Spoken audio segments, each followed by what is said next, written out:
backed by the sound of violence. Because of the Ali Act, box promoters used to have to hand in full, often it was just the bout agreement, they're supposed to hand in the whole contract, all agreements to the commissions. And it was easier to get leaks from the commissions that way. And that's why you get these numbers often, these really in detailed numbers from the commissions. Sometimes some guys would have access to that. And so we'd know what boxers are really making.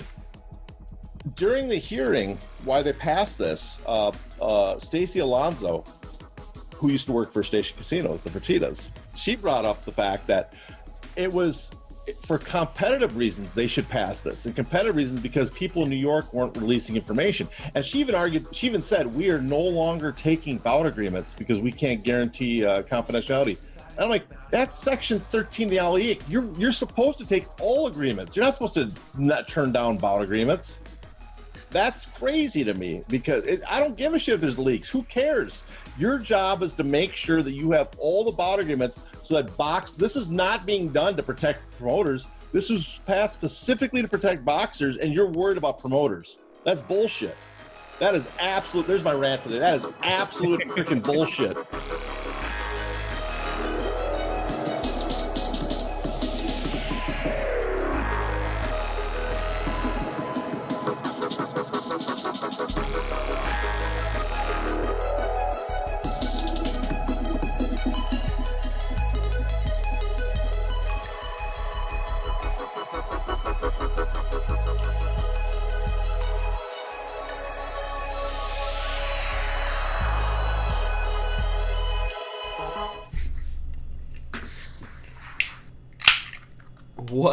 What up, everybody? Welcome back to yet another Sound of Violence podcast.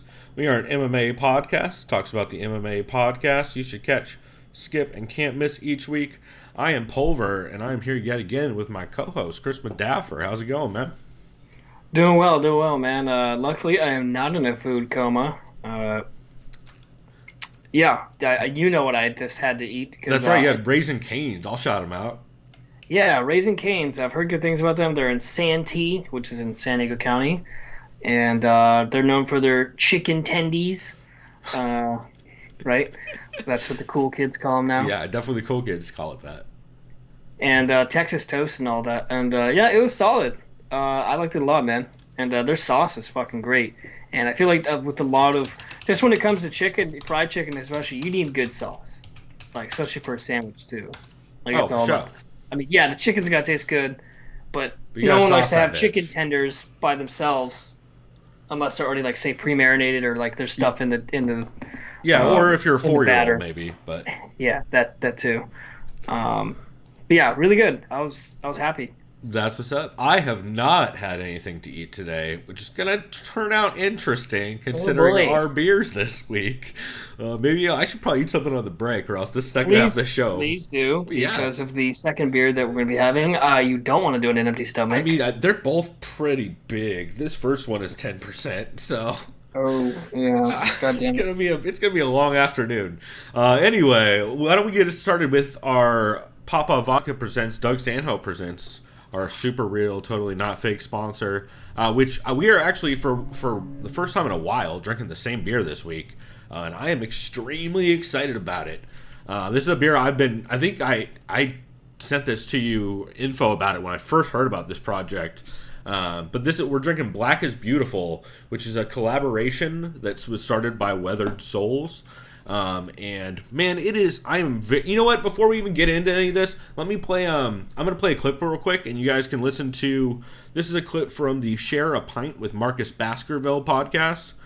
Well, it's a Share a Pint. I think it's a podcast. It's on YouTube. The guy's really cool. He's done stuff with John Holzer of Four Brewers. Shouts out to the Four Brewers crew.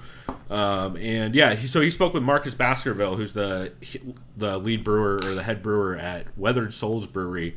And so yeah, I just want to have him talk about it because I'm not going to do it justice. So listen to this clip real quick, and we will be back in like a minute and a half. Well, the craft beer industry is no stranger to supporting nationwide causes, from Sierra Nevada's Resilience IPA to support the victims of the wildfires in Northern California, to more recently other halves altogether supporting the hospitality industry with COVID. It seems that the craft beer industry always manages to come together. Tell us the story and the details behind your initiative, Black is Beautiful. Yeah, so how the initiative started was basically me being a very proud Black man, a father of 2 children, and wanting to contribute somehow. I didn't participate in the local protests that originally happened. What was that? Around, we were launched June 1st, so like May 29th, I think. May 28th was the date that that Saturday that those protests went on.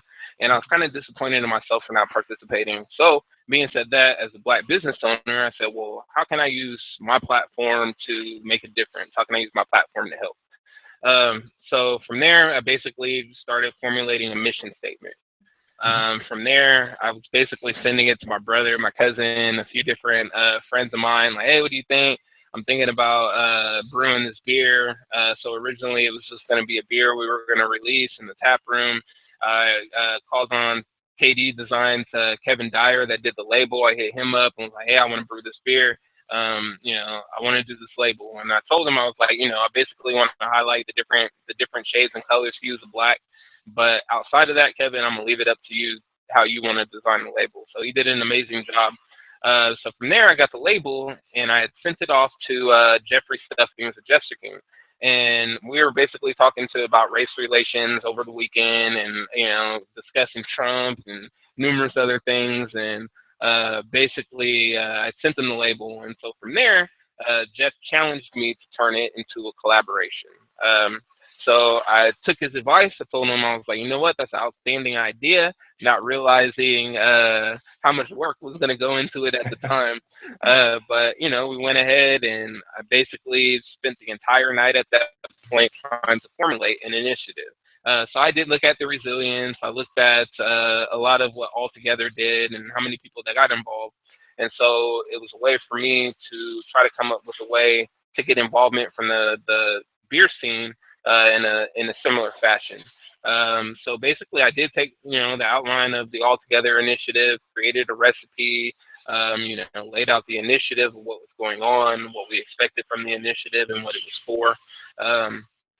So dealing with the whole Black is Beautiful is to highlight the injustice and inequalities and issues that people of color, Black people, are facing right now. And then what we ask from the breweries is to brew this stout base, make it amazing as you can, and then release it and donate 100% proceeds to local organizations, foundations that support police brutality reform and legal fees.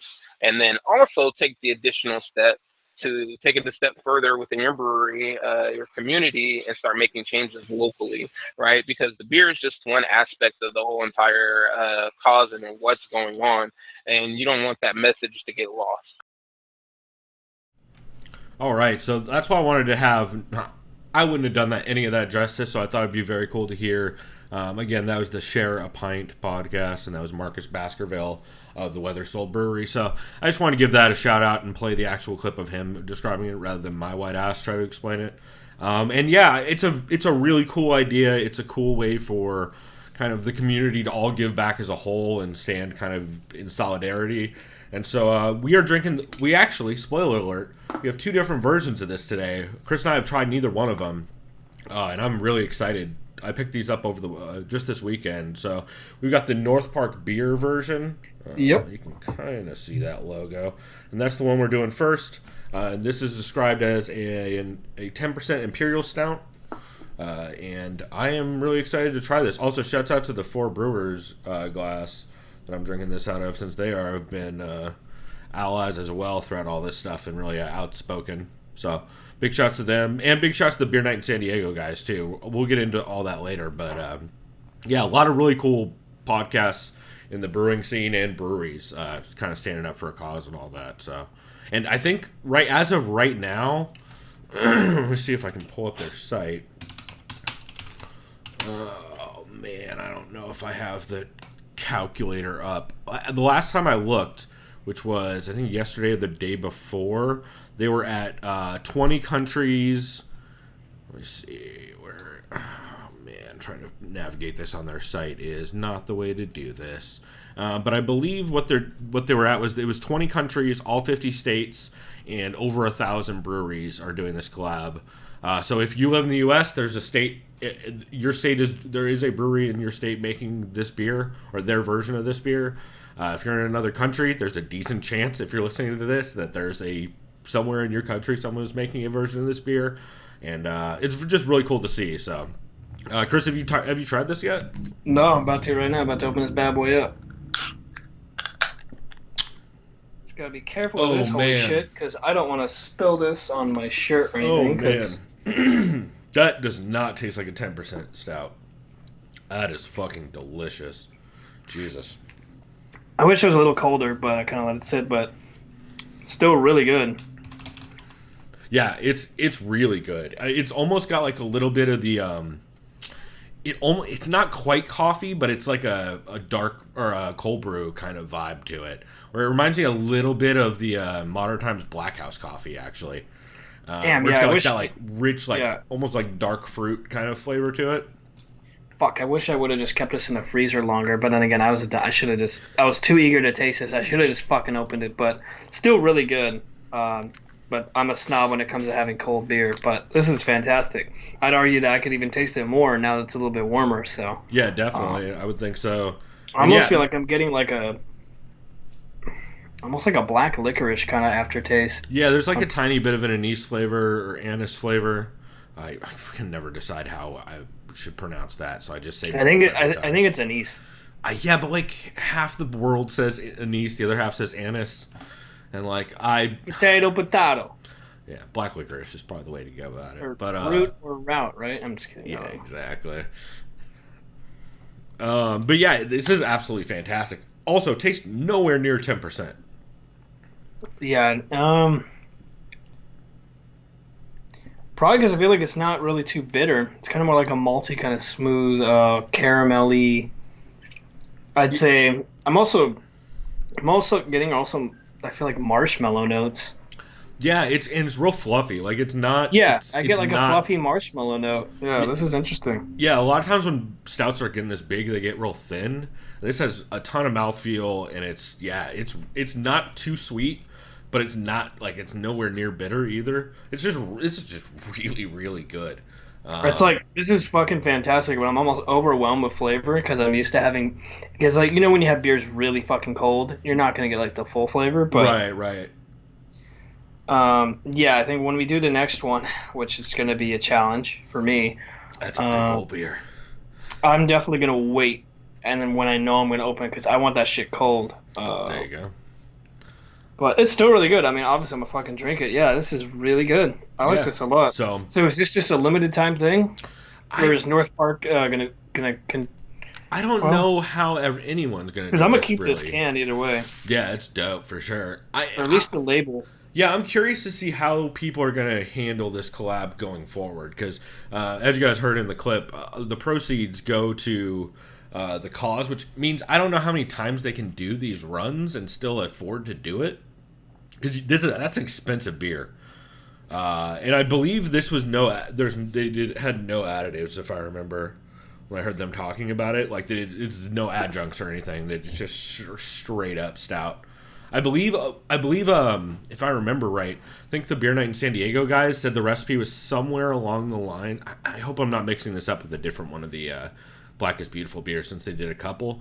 But I think they said it's somewhere along the lines of like what you would brew if you're going to do like a barrel-aged Imperial Stout, which it definitely has kind of that vibe. Like, it feels like if you put this on wood, it would definitely turn into a really good barrel-aged, like bring out some of the vanilla and some of the... So I have a quick question. Notes, yeah. Did they just release this? Yeah, I believe it was this week or so. Yeah, because I was like, I don't know if they're listening to me or something. Because when I pull up Untapped, the first thing I see is that. Without even. Oh no, Untapped's been really supportive about that stuff. That's what I assumed. Everybody's rollouts are happening right now, so it looks like they brewed this. I think that's a 7/15/20. So that would have been, what, like this week? Yeah, 10 days ago? 11 days ago? Yeah, and it's So when cool. it They got have canned? like an entire list of all the breweries that are doing a variation of the beer. Yeah, and spoiler alert, that list is real big. So if you're in San Diego, I know AleSmith is doing one that they're working on. Belching Beaver did one that I'm not sure if it's still available at the tap houses. Second Chance made one, which we're going to get to in the second half of the show. So would I look it up by North Park Beer? Oh yeah, okay, it's right here. Yep. Yeah, here it is. Yeah, man. Oh, my God. That's a really good beer. Well, I guess this isn't a beer show, although it's almost a beer show this week. I'm not going to lie to you guys. Oh, okay. So, see, I'm reading the notes. I want to see. So, me and my Cicerone level 1. I'm not level 2. I'm not like one of the badasses. Oh, that's right. Chris is a level 1 Cicerone. I said, obviously you get chocolate. I said caramel. The main things I said were black licorice and marshmallow. And yeah, those are some things on here. Nice. So Yeah. at least I got the licorice right. Dark fruit or black coffee on Dried there? fruit. Yeah, Yeah. so it says, just because we can't keep talking about beer as much as we like to. Bittersweet chocolate, baker's cocoa, dark roast espresso, slightly burnt toast. Yeah, that's when you have, according to the Cicerone classifications of beer, when it's black or very dark brown. Mm-hmm. They just call it burnt toast. Yeah. When it's a stout. Black licorice, dark dried fruit, and medium full body with long lasting dry and roasted finish. Yeah. And I'm curious to what it that looks is like when you pour it. That looks like a great looking beer. It's it's dark as shit. And it has a little bit of a ring of head still on it, which is And pretty shouts surprising out for to 10%. someone named Lee V. I'm using their Untapped at Home. They have a picture of them eating fresh baked chocolate chip cookies with this beer. That sounds fucking fantastic. I have 2 more of these in the fridge, and I might do that later tonight. That sounds like a good Sunday evening. There you go. Fucking, except they're gonna be gluten-free fucking cookies because my girlfriend's an allergic motherfucker. I'm sure you could make it pretty fire there. Maybe I'll make cookies and not give them any. Oh, okay. Just Maybe I'll go. No, I won't. I don't even. Anyway, we are not a cookie podcast, and we're not a beer podcast, Chris. So yet. So why don't we go ahead and get into format? Why don't you start us off with the? Oh wait, I forgot. We have news. I always forget that I'm supposed to do news at the top of this thing. So, let's see. A couple pieces of news. First off, it's hilarious that a bunch of comedians keep making fun of Brendan Schaub and Brian Callen for being first-year comedians and getting the Rona because it's their first day in comedy. I heard a lot of that last week, and that's hilarious. Not really related to anything, just hilarious.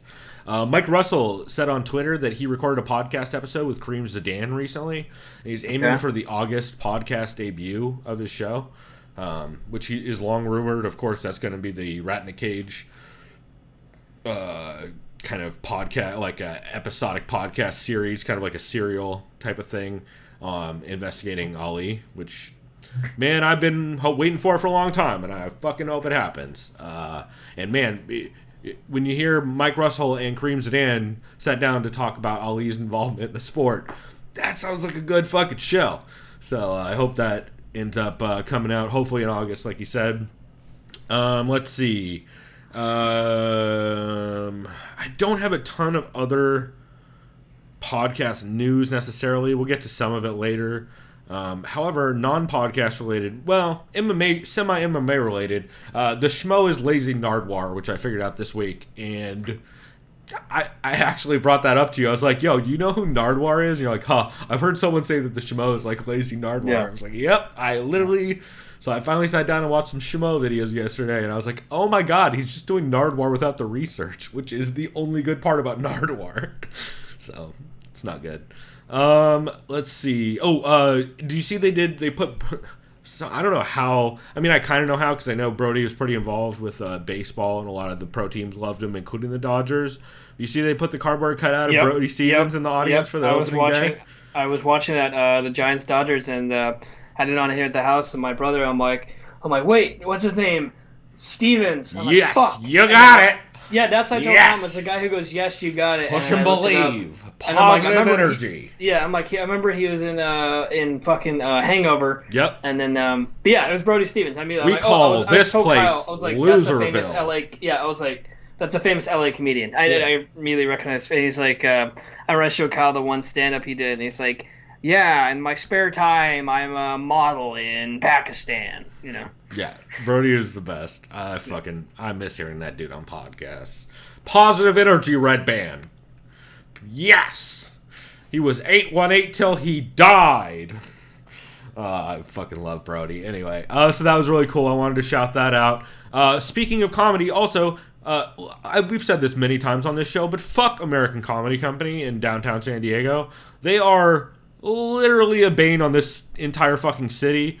Did you hear that they were holding shows as protests? That's how they got it. There was a loophole where they were holding indoor fucking shows at their... They're doing shows as a show protest? They got shut down, but yeah, they were literally, they found a loophole where they were saying it was public protests, and they were hosting shows under the guise of it being a public protest, which is fucking embarrassing and gross. Also, that's the comedy. That's comedy club. Was Brandon Schwab there? No, Sam Tripoli was, or he was booked to be there. But he didn't. I don't think he actually ended up going because they ended up canceling that because people are like, "Hey, you fuck, don't do that." That's also the same club owner that every comedian who's ever dealt with him says he's a shady piece of shit and has clearly and like on the books fucked over a bunch of comedians. I believe Tony Hinchcliffe was one of them. I believe Red Band was one of them. By like basically lying about the gate at the door and not giving him a cut of it, which is just like the slimiest fucking shitbag promoter move. And we're even worse than that. He's next to my favorite fucking hotel in the whole city. The goddamn, it's not the St. James, but it's one with the St. James letter up top, the Ramada, where you can go up on the roof and get fucked up. It's great. I used to do it when I was like 14. We'd ditch school and go drink up there. It was fucking awesome.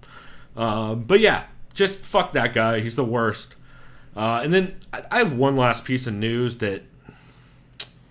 you know what? I'm gonna save the last piece of news for next week because I have a tweet into someone about it, and I want to hear the response before I yell. I just have one more comedy news. If you go on Twitter, I'm pretty sure he's still trending. George Carlin is trending, and he's trending because some smart person trying to Me Too him from the grave. No, some smart person took a bunch of his thoughts on just leaders in our country, and it was from a 1996 bit he did that's fantastic, and it's a montage of President Trump, and just look, I'll text it to you or in the chat. It's fucking great, and it's also scary.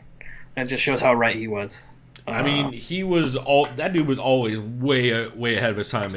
And I remember someone too in context said, just remember that George Carlin hated both Democrats and Republicans, so try not to take any side because he'll tell you both to go fuck yourselves.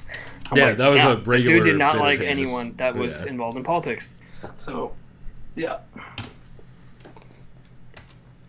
Yeah, I've seen a couple actually of old comedians. I've seen some Geraldo clips going around too, which makes sense because that dude was way too smart and ahead of his time as well. All right, well now that we got through the news that kind of was barely MMA related, because this is going to be a weird show this week. Oh, Chris, why don't you start us off with the MMA podcast you recommend people catch, since we should probably start talking about actual MMA shit. Okay, and I'm going to go back to drinking this beer, because it's really fucking good. I will go with a new one that I listened to. Ooh. I really liked it, called the Jmma Podcast. I didn't write down the guy's name. Letter or Jay? The letter J. Okay. Oh, JMMA, like Japanese MMA. Yeah. So well, I guess I can't really start with this one because they did a recap of yesterday's fights, which we haven't. We can talk about it. Yet. We don't have to get too in the weeds on it, but yeah. They discuss the legacy of Shogun, and is it Big Nog? Was that a light heavyweight or heavyweight? No, Lil fight? Nog. That's the that secret. Was Lil Nog. People always forget, and by the way, that's the secret. And one's heavyweight. Lil Nog is a lightweight or light heavy. Yeah. That's what I thought. Yeah. So Lil Nog. Yeah. They talk about should they both retire? Or the axe wound in fucking Big Nog's back's the other easy way to tell from the car accident. They recap. They kind of just look at the light heavyweight and heavyweight divisions. They recap Fabricio Verdum versus Alexander Gustafsson. The main thing they talked about for a while, and I think everyone's going to be talking about this dude, Cosmo Shimayev. Wow. Yeah, man. I mean, to be fair, he has fought two people with nowhere near the wrestling that he has. So, all I'll say, minor spoiler for the recap, I was laughing when I think it was Paul Felder or Hardy that said, just give him Usman. I'm like, yeah. Pump the brakes there, Chief. Yeah. Don't get me wrong. I'm going to say it was Dan Hardy because that sounds like some Dan Hardy wrestling advice. This dude does look legit as fuck, though, and I'm actually very excited to see. And apparently, he also fights at middleweight. All right, For sure, and actually, shouts out to Philippe in the chat, who the Fight Site guys have been high on Shimayev for a while.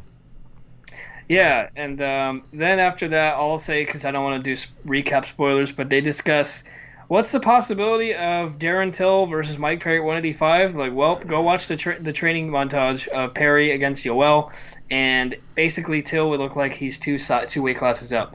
Please don't ever happen. And they're like, yeah, that would be a very early knockout in favor of Till. Well, plus Mike Perry's too busy fighting court battles at this point in time, I would assume. So yeah, and trying to find the tax man. Yeah, I feel like the tax man's trying to fight Perry, and he's not having a hard time. Cool, man.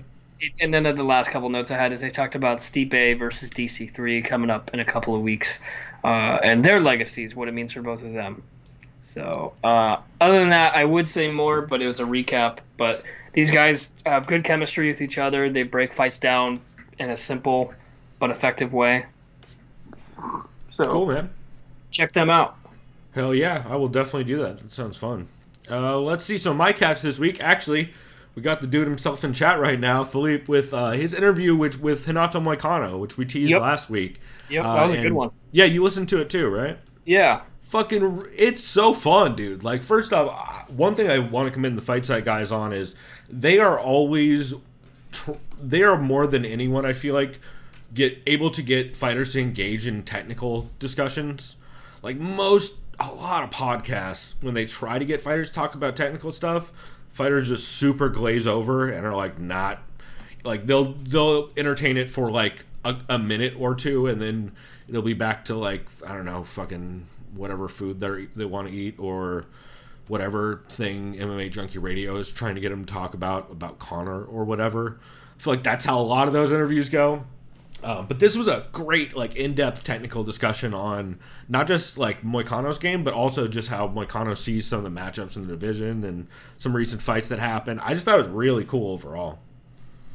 Yeah, I enjoyed it. I enjoyed Renato being able to kind of just talk about his interest in martial arts initially, especially with his mother's reaction to taking classes with judo, school programs. He also talked about what it takes if you're a Brazilian or growing up in Brazil to kind of get over to the UFC. And he said basically you got to be in Jungle Fight Promotion, Shudo.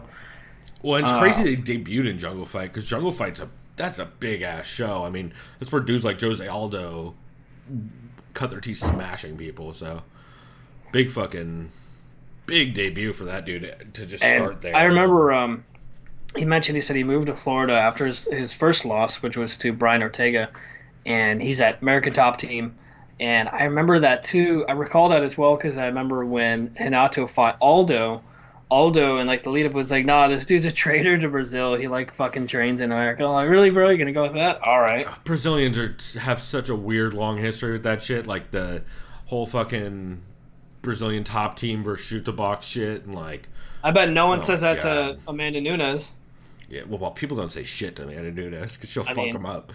But yeah, no, it's a really good interview overall, though. Let's see, what was some of the stuff that I wanted to touch on it. It was cool hearing him talk about the tape study he did on Jeremy Stevens. That was one of the coolest things I caught during it.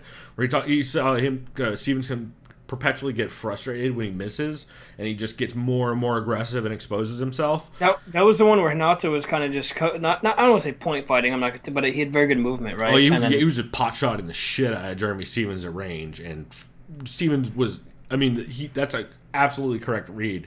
Anybody who's watched Jeremy Stevens fights where people don't engage with him, dude gets fucking angry, which makes sense because his whole game is kind of built around walking people down. So if you're not going to walk at him, it makes it a lot tougher. But yeah, just a great interview. Not to actually reference the a couple of Rogan's podcasts during it, which was funny. Because it's weird that it's crazy how many fighters listen to Rogan's podcast pretty religiously. Which, I mean, I guess I get, because they all like fucking, I don't know, talking about red meat and aliens, bro. And DMT. Yeah, well, yeah. Yeah, shouts out to fucking... What's up with everyone in Florida just doing hella DMT nowadays? Like Rashad Evans just trying to turn into a shaman, basically, slowly over time. Fucking crazy. But, yeah, really good interview, and I highly recommend people give it a listen. The Fight Site's interview with Renato Moicano. And, yeah, I mean, I recommend all the stuff the Fight Site guys do.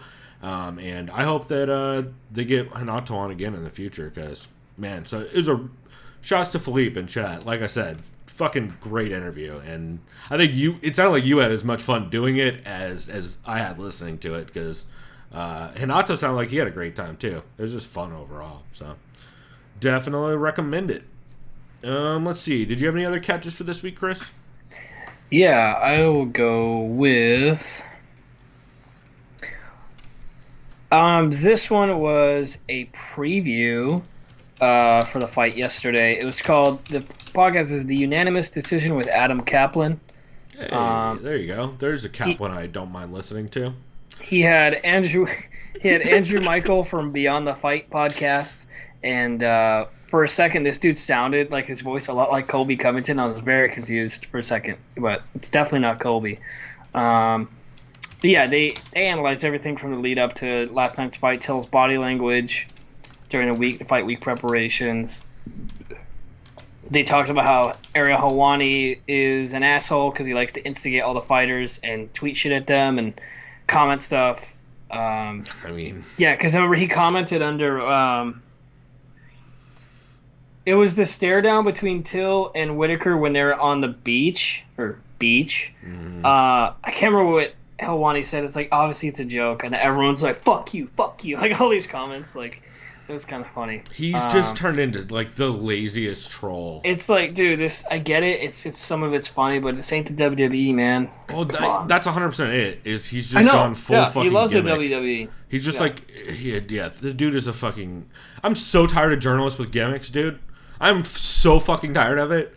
Which, by the way, if you're a journalist with a gimmick, it means you're a bad journalist. That's generally what that means. It means you're not doing a good job. If you're a journalist that's going to have some sort of personality and you're not working, you should probably acknowledge you're not working. Well, and there is one good journalist with a gimmick. He's dead. His name was Hunter S. Thompson. That was the only one. Yeah. Other than that, fucking the best case scenario, you got like fucking Geraldo Rivera's dumbass. Like, it's not a great look for journalism in general when you have a gimmick. So. Maybe it's just I'm still mad about how many Schmo videos I sat through. Just like, I literally pulled up a Nardwuar interview and a Schmo video and played them both at the same time. I was like, Jesus. I've never actually even seen a Nardwuar video. So oh my god. Oh my god. Yeah, I might have to have you do that on the break. It's embarrassing. But anyway, yeah. So sorry, what was the name of that show again? Unanimous Decision? Yeah. Yeah, I've definitely listened to some stuff Adam has done in the past, but it's been a while, so I may have to check that out for next week. And then the last thing I'll say is, and this was before last night's fight we'll get into, they said, and I agree with the sentiment that Darren Till has, like, superstar potential. Oh, yeah. I mean, he's fucking coming for you. Yeah, the dude's very charismatic. He's funny. His social media is funny. I still laugh when I see Aljamain Sterling tweet because of that fucking stupid Photoshop of Till's face, just like scrunched on his face. Yeah, dude, it's all great. The fucking Photoshop. The Angie Hill one is horrifying. Fucking, there's a lot of terrifying ones. Yeah, the best one's Dana because someone did a good job with that. Yeah, well, that was like the one that someone actually put time into, and then it's like, oh god. And then the Darren Bisbing is pretty good. Mm-hmm. Yeah, that was a good one, man. Hell yeah. Let's see. So I've got a couple other catches I'll get through quickly here. One was the Coast to Coast Combat Hour. Hunter Homeboy was the name of it. They had Hunter Homostek on, who, of course, I mean, long time MMA journalist, worked for everywhere from Bleacher Report to Flow Combat to all kinds of places. And he's currently, or at least he was up until recently, working for, I think it was DK Pittsburgh, something like that. I think that's the name of it. Basically, he was covering the Penguins, the fucking Pittsburgh teams.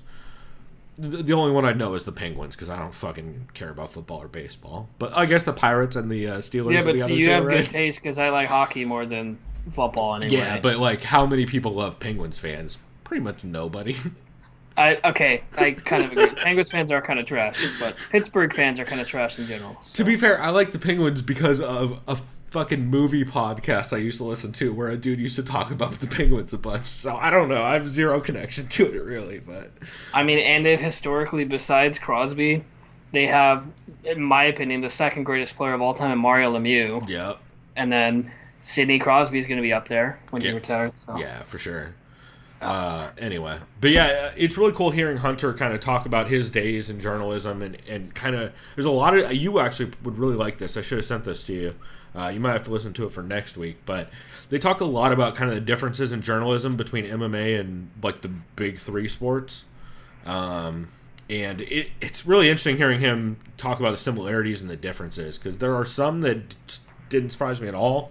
Everything's way more regimented and like you have time that is set aside at like practices and game days and everything for media to go in and have set time to speak directly to players. Just like not really how MMA functions. I mean, and especially depending on the promotion and depending on the managers. Shouts out to fucking trash people. You know who the three of you are, managers in this sport that I'm yelling at, since you're also on Twitter yelling at everyone. But yeah, it's really cool hearing him talk about that. And then he talks a lot about kind of just the accessibility of the athletes and how weird it is to step away from MMA and then like just catch cards every once in a while, and like the difference in the way that is, like having no longer just being on the week to week beat and then looking at cards and being like, oh, I know like three of these people. So it was really interesting, and I've always liked Hunter. I think he's a really interesting guy, and his despite his questionable love of gas station food, which I think is what he's always tweeting about, it's some kind of fucking super questionable, like fucking hot dog from a 7-Eleven type shit. What do they call it again? I saw some new. You know how there's always, I don't know if it's just Urban Dictionary stuff or just like memes.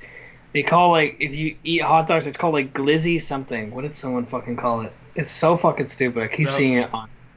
Yeah, I kind of know what you're talking about. I'm gonna look it up, but it's. I was like, what? What are they talking about? Yeah, internet's weird. No way, bro. The internet's weird. Yeah, I don't know. That's a pretty hot take. I just woke up out of my coma. Yeah. Let's see. The other stuff they talked about in that show, they previewed Bellator 242. They also brought up, which I didn't know about until actually, if this show didn't bring it up, I literally would not have known it was happening. But there was a bare knuckle fighting card on Friday.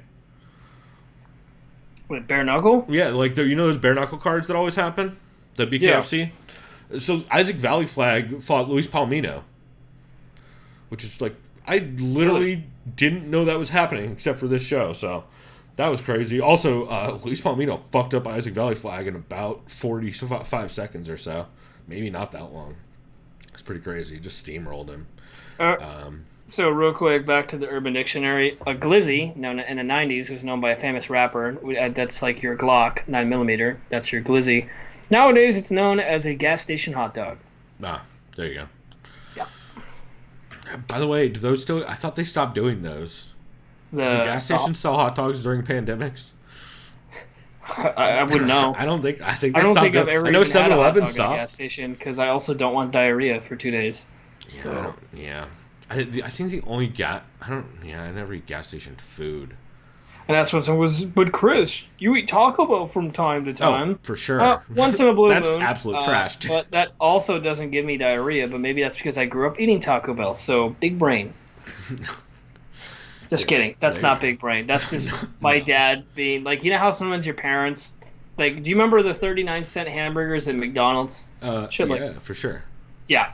And then they Jack in the Box tacos are still going to get eaten from time to time. You know what I'm saying? Come on. I agree. Yeah, I fucks. It's the same reason why I will definitely crush a Busch Light every once in a while. It's the exact same thing.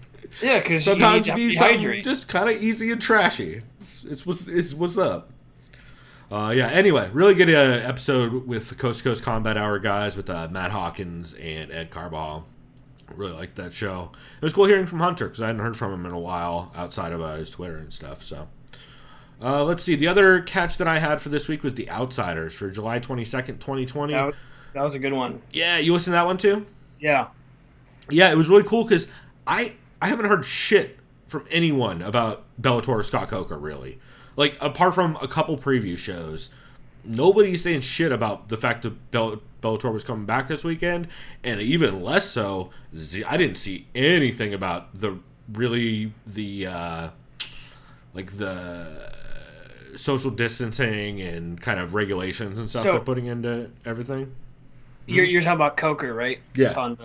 So I'll admit, I remember last week you mentioned, hey man, let's preview Bellator, and I noticed you forgot, and I'm like, dude, I don't give a fuck about Bellator, so I didn't remind you. I'm sorry. I'm not anti-Bellator, but I was kind of You are, but it's just because you don't watch Bellator cards.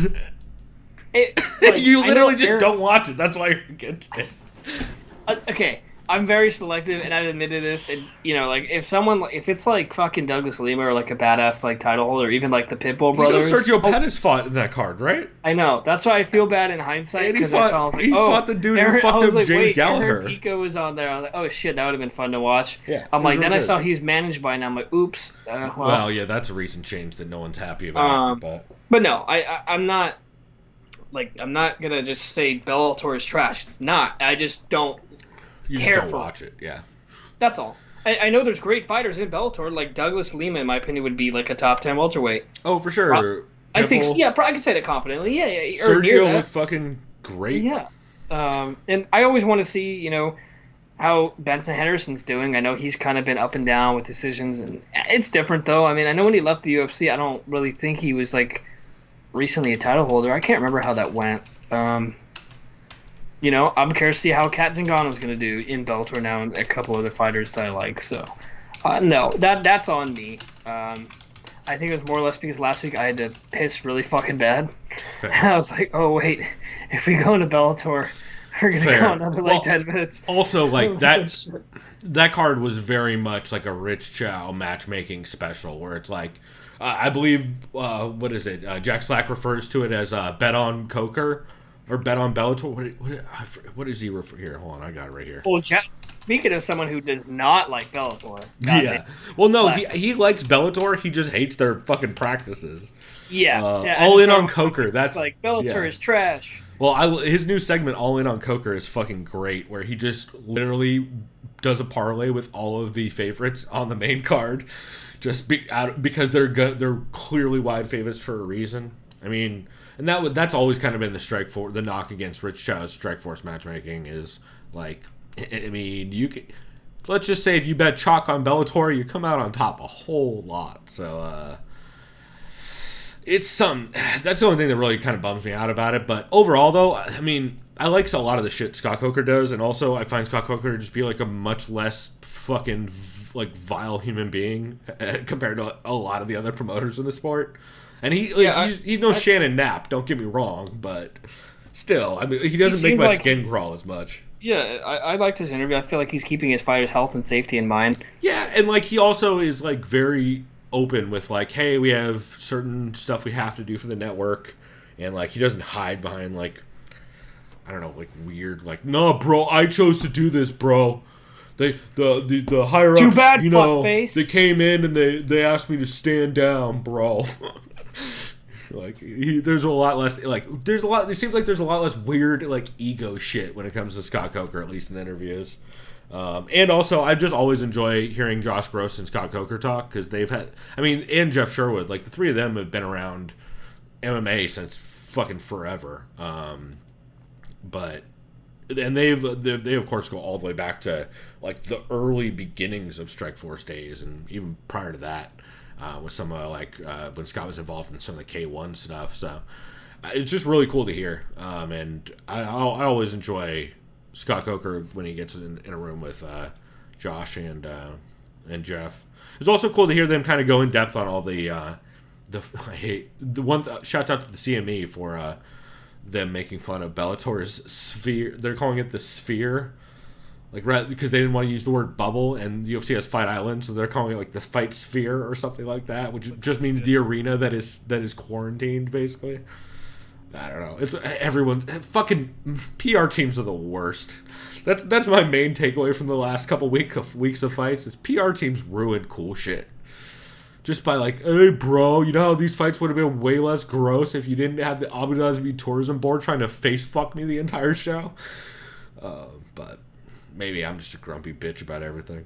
That's actually 100% true. Just don't see what Twitter has to say about anything because Twitter is just cancerous. I saw this is non-related to MMA, but true, but sometimes Twitter is great. Like, did you see if you guys were watching G Spot MMA or Gina, who's on the Wocast, she was hilarious on Friday during the Bellator card on Friday. But anyway, you were saying? I was watching a Padre game today, and they're actually stressing me the fuck out right now because we have this catcher who couldn't hit water if he fell out of a fucking boat. That's what I'll say about that, and he's trying to score someone in right now so we can tie the game. Anyways, right behind home plate. You guys tell it's baseball season, and Chris is fucking thirsty for it. Yeah. There's just two big Manscaped ads right behind home plate. Like, they're digitally there. Dude, yeah. And some Karen on Twitter was just going off. Like, what about Womanscape, bro? Baseball is a family sport, and you have not. men's grooming on here. And then someone, I think, commented like, well, men need to take care of their baseballs too, or some dumb shit. But it's just like, really? Yeah, everyone's the worst, and we should just burn everything to the ground. Yeah, that's my favorite probably, take. And I don't even play this game. At Petco Park in San Diego is Rocket League because this guy's studios here. I always kind of catches my eye when it's in left field. Yeah, but, Rocket League's tight. I fuck with some Rocket League. I'm really terrible at it. Manscaped defends you? Come on. Yeah, 100%. All right. Well, that was my catches for this week. Do you have any skips for this week? Because I'm going to be honest, I've basically... The problem is this. There's so much horrible, egregious shit being said by some LA comedians in podcasts that are somewhat about MMA right now that, like, putting anything else as a skip seems just kind of disingenuous, you know? But also mentioning them or discussing their actual content, which has been really bad lately, is also feels weird. I'll have you talk to me during the break about it because I have. You know what I'm talking about. It's the same two morons every week. I'm just curious. It's the fucking idiot who got corona in Texas and the idiot who keeps saying he's going to move to Texas. Well, yeah. One of which is a UFC commentator. I don't have any skips. I just want to mention I also listen to Show Money as well, and that was interesting. I was like hearing. Chris, that is a great segue. Because my can't miss for this week is Show Money, episode 35. Here we go. Yeah, it's fucking great. I mean, you guys heard on the intro that there was a big discussion about United States Athletic Commission has announced they're no longer disclosing payouts for fighters, which I believe came off. There was a couple weeks in July, in the beginning of it, where they weren't giving out top rank numbers and people were requesting them. And like, I guess there was a little bit. I think Jason said there was a little bit of a change in June with their process, and then when they came back in July, he requested numbers again. They're like, "Yeah, we're not doing that anymore." He's like, "What?" And there are some really sketchy reasons behind that, from the sounds of things. The most important of which that I heard was Stacey Alonso, who is on the board and is a former Fertitta employee. Weird coincidence. She made a bunch of really bad excuses at the board meeting, evidently, for why the law would help promoters, and why that's why they should stop disclosing it, because it helps promoters, which is not the job of the commission to help promoters. Number one, we can start with that. But it's weird that the person who used to work for a fucking promoter would be in bed with the promoters. Super totally normal thing that definitely doesn't have anything to do with Vegas or casino money or questionable mob bosses who owned the UFC in the past. You only exist out here because of me. Yeah, it's really gross. So it's cool hearing them to go into depth on that, because it's frustrating, and they are Bloody Elbow the only people talking about it. I heard 2 podcasts reference this week. It was Show Money and Mookie and Crookie. And Steffi Haynes from Mookie and Crookie is the producer for Show Money, I believe. So, yeah, it's interesting that no one talks about this shit but Bloody Elbow.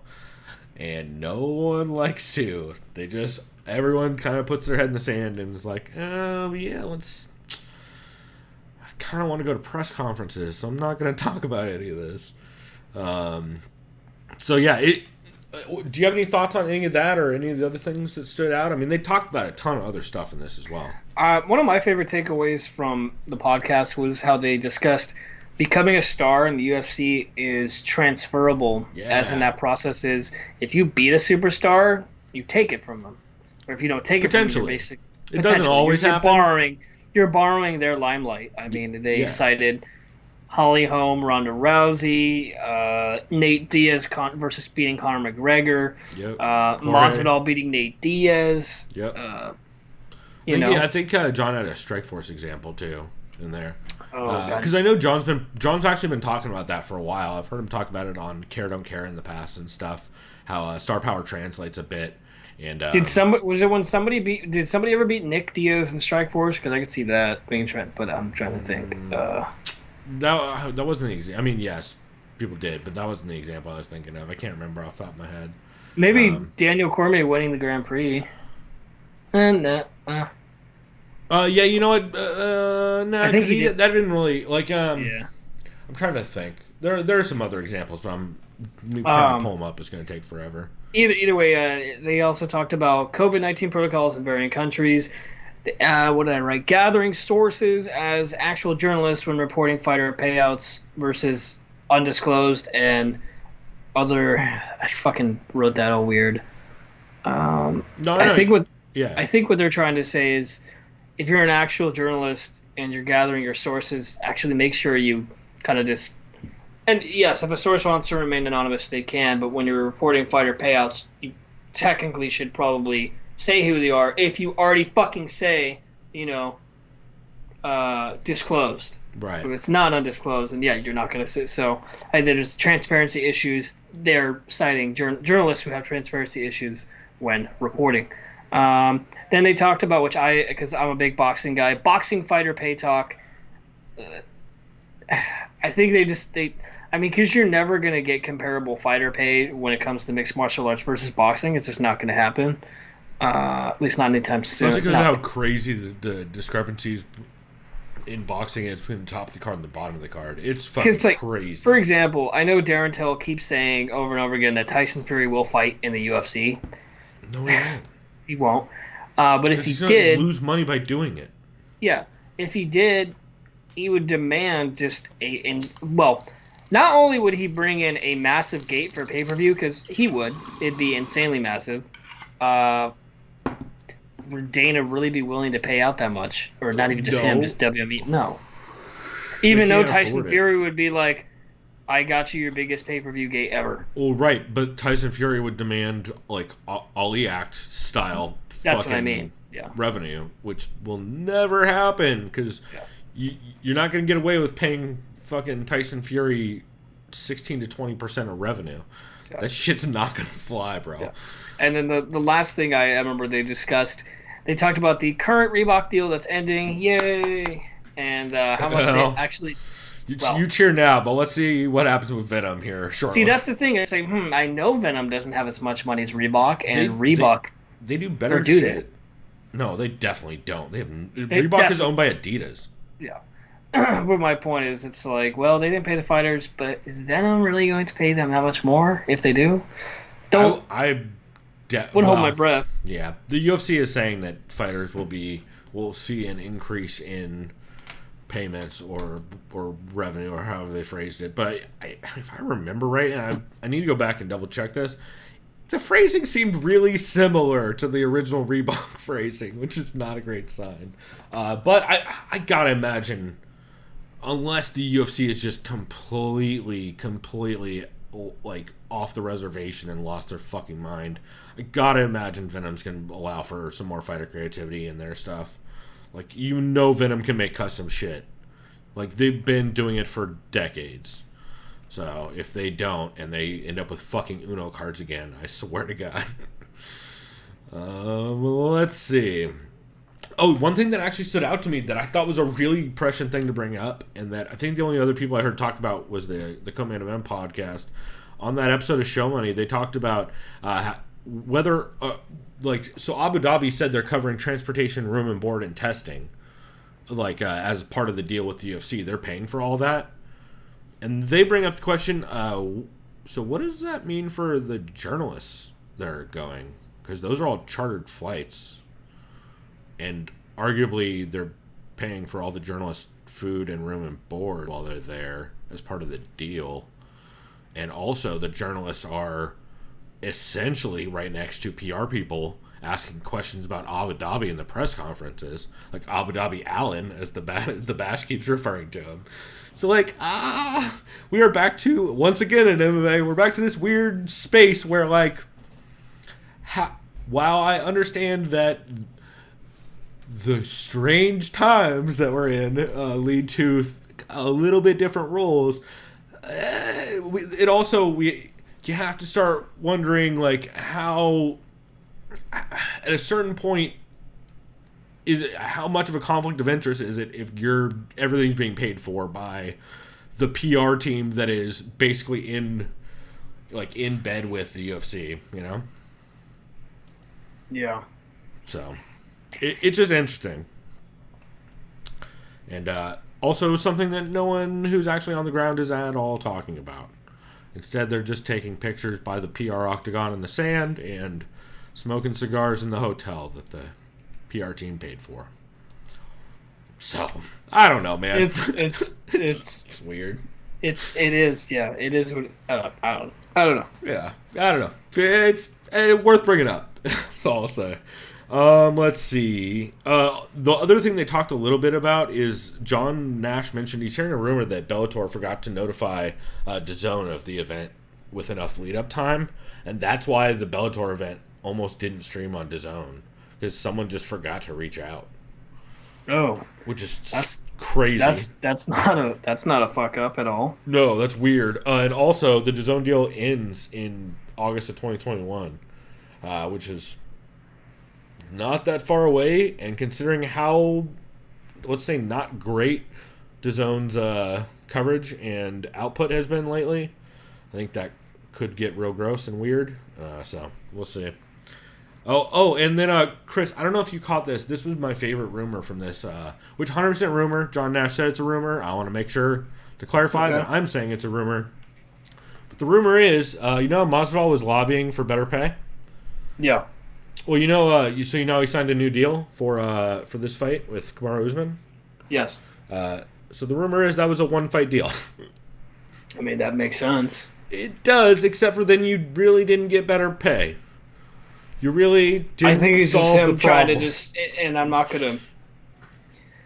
not putting words in his mouth. I don't know what his real sentiment is on fighter pay and if he really wants to be a champion for better fighter pay. But I think also he kind of said, I'm not going to just accuse him of just trying to save face, because that's bullshit. I don't know really what he thinks. But I'll just say it's easy to say, oh, my new deal, I'm getting better pay, but I'm not going to tell everyone that's for one fight. You know what I mean? So I'm not going to go out on a limb and just accuse him of just trying to save face, and it's say, oh, yeah, see, I care, And what's funny is ESPN. Yeah, I don't know what he thinks. I'm saying that right now. I don't know. I really don't know. And what to he be thinks. fair, this is all rumor. So who really knows with any of this shit? Yeah. Also, his manager or managers or however you want to refer to those fucking idiots, they are also unreliable and shady. So on multiple levels, who the fuck knows? Also, ESPN evidently, while I'm doing some live research, ESPN put out an article saying he signed a new multi-fight contract ahead of UFC 251. But also, that's ESPN saying it. And let me guess, it's Brett Okamoto when I click on this? Mark Raimondi. So, slightly more reliable, maybe? I don't know. I don't know. It's weird. Shit is weird in this sport with fucking tangle web we weave and all that shit, right? We're like fucking Will Smith over here. We're just entangled everywhere, Chris. Yeah, right. Yeah. Big time. Jesus. Or we're just getting cucked by the UFC. I can't figure it out. It's one of the two. Speaking of Will Smith. Oh, no, this can't be a good segue. Oh, I was just going to say it's August in 5 days, but. Oh, hey, there you go. Yeah. Oh my god. All right. Well, on that note, we'll keep on moving on. Do you have any new shows you listened to this week other than the one you brought up earlier? No. All I know is that I'm sweating my balls off right now, but it's probably because of the food I ate and that big beer. Yeah, it's a big beer, and it's also very warm in San Diego. It's bad. Yeah. Luckily, I don't know. Can you see the sweat protruding through my fucking shirt? I can't, but I believe you. Luckily, I have the air on, which it looks like isn't picking up on mic, which thank God, or else I'd be dying. All right, well, we'll get through this next part here. I might honestly have to split our next beer with my roommate Trevor if he's down, but I don't think he's down. Yeah. I don't think he's down. Once we go on break, I'm gonna have to put that motherfucker in the freezer. The beer, not my roommate. I was gonna say. Let's put the beer in the freezer because I need some ice cold right now. So there you go. Yeah, this dude, is not exactly struggling right now. I think it's the food more than anything. Well, but, it's also not exactly stout weather. Yeah, no, fuck no. Oh my god. Yeah, that was the one thing I was like, oh god, fucking 10% even like on to a go hot beer, day. like the least selling beer is my brewery's best beer in my opinion, or one of the best beers because. I agree. I think it's your brewery's best that's all beer. I'm gonna say. Just because, because you already really know where good. I work. Yeah. Never mind. Anyway, so I got 2 new shows. I'll just talk about them real quick. On to the next one. Episode 1 is the new show with Mike Heck and Alex K. Lee on MMA fighting. Essentially, they're turning the MMA fighting matchmaking column into a podcast, which is dope. I mean, to be fair, a lot of podcasts already do this. This is how a lot of podcasts do their recap shows, is they'll say what happened in the fight, and then they'll say who should they fight next.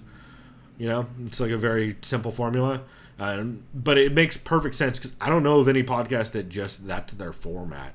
You know, that like that's outwardly expressed as, hey, our format is we're gonna matchmake the next set of stuff that goes on. I think it's a good idea.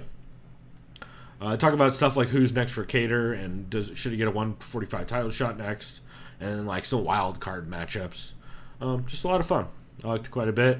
And then on the Sherdog Radio Network, which is back now being run by Keith Schillen, from my understanding, at least based on he's essentially kind of taken over the role of bringing it back and bringing some shows back to the network, which is cool. So he actually similarly brought his previews and predictions column, which was on Sherdog. He brought that over, specifically his Bellator previews and predictions column that was on Sherdog, and he's now turning that into a podcast. So it's really good. If you've heard any of the stuff that Keith Schillen has done on previews, like for example, he's been on the Sherdog, or not Sherdog, he's been on Between Rounds previews for the roundtables with TJ. He's done previews with on a couple of the different, or he's at least sat in on previews for the Loudmouth MMA Network. And I like Keith a lot. He's a good dude. So, and I like his previews. Dude does a lot of research on Bellator and is really knowledgeable about it. So, for this one he covered Bellator 242, mainly just the main card. This stout is starting to get to me. Just a really fun one. So definitely recommend that. Let's see, Chris, you have any honorable mentions we can kind of sprint through? Yeah, I listened to Believe You Me, but I didn't write any notes, but it's funny. I'll give it an honorable mention. There you go. That checks out. Yeah. Let's see. From my honorable mentions, co-main event episode 411 was really good. That you'll actually hear a clip of that on the break. I forgot to mention. Well, you guys heard but the clip from the intro is obviously the Show Money podcast talking about Stacey Alonso and the boxer stuff. Co-main event. You guys will hear the clip on the break. Just a good episode overall. And also they joke about how Shawnee Podcast is over there losing his fucking mind about no one reading the judging rules, which fucking dude, I am right there with him. And also because I have to listen to these goddamn podcasts where people just blatantly they're like, well, bro, one guy had more strike numbers, so that's why he won. You're like, that's not how judging works on any level. I mean, first off, you have to at least pick rounds if you're going to talk about strike numbers, which shouts to John Gooden for mentioning that during the broadcast, but what the fuck? Yeah. If people don't get Shawnee Podcast on their goddamn... If somebody doesn't reach out to him, he put out... I don't know, Chris, if you saw, he put out an offer to everyone, basically, saying, like, hey, if you don't know about judging, or you want to talk about judging, or you think it's important to discuss judging, reach out to me. I'll be on your podcast. My email is in my contacts. Reach out to me. And last I heard, not a fucking show. Not one goddamn show reached out to him, which is embarrassing. So if somebody hasn't done it by the time I hear from him, we are going to have him on to talk judging, because we shouldn't be the show to have to do this, but god damn it if no one else will. We sure as fuck will. Let's see. Co-main event live chat for July 22nd was really good. Chad Dundas kind of bemoans the fact that he can't play video games because all he wants to do is he keeps talking about Red Dead Redemption 2 looking cool and how he just wants to play Cowboy Career Mode. He just keeps referring to Red Dead 2 as Cowboy Career Mode, and it's something about it was real good. They also brought up the is MMA media paying for their own travel and stay in Abu Dhabi? Because no one's talking about it. They also did the co-main event podcast for the TV show Kingdom for episodes 6 and 7, which I've been liking their kind of commentaries on those. Or not commentaries, but kind of recaps on the episodes. They're a lot of fun. And it's funny to hear Chad... it was episode 5 and 6, not 6 and 7. Yeah, it's funny to hear Chad kind of like accidentally hint at things that are definitely going to happen, like a show later. The Weekly Scraps, episode 88, Steve Lee guested. It was really good. I like Aljo's show, and Steve Lee is by far my favorite guest he has on regularly, aside from like Iaquinta. I like Steve Lee a lot. I think he's super funny, and really good breakdowns and stuff, so definitely recommend that. The Wocast, Inglorious. This is their For the Hard Way episode with G, Michael, Kairos, and Chisanga. And, they actually talked a lot about... Did you see the thing come out this week about the guy with the Black Sun, the racist-ass Black Sun tattoo on his elbow that was cornered a fight last week in the UFC? No, I didn't see that. Yeah, Roman, his corner had a Black Sun, like, neo-Nazi tattoo. It's like oh fuck. Yeah, it's not great. And Kareem Zidane wrote an article about it. So Chisanga pointed it out during the fights, and then like the guy came back saying like, "Oh, it's I think it's Swedish iconography. It's not actually racist shit." But then Kareem went and did a full article, and he's like, well, I mean, he has a lot of really questionable quotes and references on his Instagram. He has the Black Sun tattoo, and he also fought for White Rex, the neo-Nazi fighting organization in the UK. So that is nothing for us to fucking... Oh, and also, he's wearing a lot of, like, semi-neo-Nazi clothing shit. So, yeah, fuck that guy. And fuck his corner. Like, fuck that guy's corner, and it's all bad. So that was interesting to hear and talk about that. And also on that episode, they had an interview with Mark Diakese, which was cool to see. Because I like Mark Diakese, and he's always, like, a smart, introspective dude. Which you wouldn't necessarily think it with like his wild-ass fighting style. But yeah, really liked that interview that Michael did with him. Severe MMA, episode 271 was really good. Shawnee Sheehan talks about how Fight Island is a joke. And a lot of talk about poor judging. Heavy Hands, episode 326 was really solid with their hilariously sad breakdown of Nogueira versus Shogun. And they also gave some reading recommendations if anybody's looking for them. The Writer and the Fighter, episode 73. Jake Smith is back on the Writer and the Fighter. He actually fought at Bellator 242 this weekend. Fought like on a week's notice. The guy that Logan Storley was about to fight. Unfortunately, didn't go his way. But I mean, fighting up a weight class on a week's notice. Just big shots to that dude for getting in there and doing it. Because that is fucking tough. But yeah, they talk a lot about food because that show loves to do that. Fucking David's a grilling madman at this point. And then they also talk about Jake eating shrooms and getting into that lately, which he says like really helped his mood and output and everything, or outlook rather. Ceremonial Weigh-Ins podcast for UFC Fight Island 3. I almost used this as the clip for this week because, well, first off, they're watching Kingdom, and I don't know if it's co-main event podcast related or they're just randomly watching it because it's on Netflix. But that's hilarious hearing them talk about that. Angie also talks about whether she'd rather have Betch Kohea or Paniki and Zad sit on her face. And then at the end of that show, Chris, I almost used this as the clip, but we listened to it right before we started. Her husband and her yelling the fucking Darren Till, I'm fucking coming for you! It's one of the funniest fucking things I've maybe ever heard. It's absolutely ridiculous. So, yeah, big shouts out to that because it cracked me up. The UFC on ESPN 14 post-fight show with Dan Tom. Dan Tom did a recap show, I think, last night where he was drinking some whiskey and talking about the fights. That was a lot of fun. He actually, I got to the end of that episode, and he was like, oh, and also, out of nowhere, shouts out to the Sound of Violence guys. I was like, oh, shit. Well, I was already going to bring this up, but there you go. So, full disclosure, he did bring us up in that episode, but had it on my list far before then. Mookie and Crookie, episode 80, talking about Figueiredo's win, Paige Van Zant's fallout with the UFC, and the former Fertitta employee. Oh, right. So, the former Fertitta employee, Alonzo, who I mentioned at the top, Chris, who's on the board. You know what? The other connection she has to promoters, who she's talking about how the Athletic Commission should help promoters. Her brother-in-law is also the UFC's lobbyist. Oh, cool. So, no conflicts of interest in Vegas, definitely. Definitely all above board and not super questionable / semi-illegal shit happening. The MMA Ratings Podcast, episode 172 was good. Always enjoy Schwann's previews and Raphael's quest for fucking hashtag fuck them kids or whatever he keeps saying is great. He keeps trying to get, he's like, Schwann, maybe you should just beat the shit out of your teenage kid. Sounds like you could just use a beating.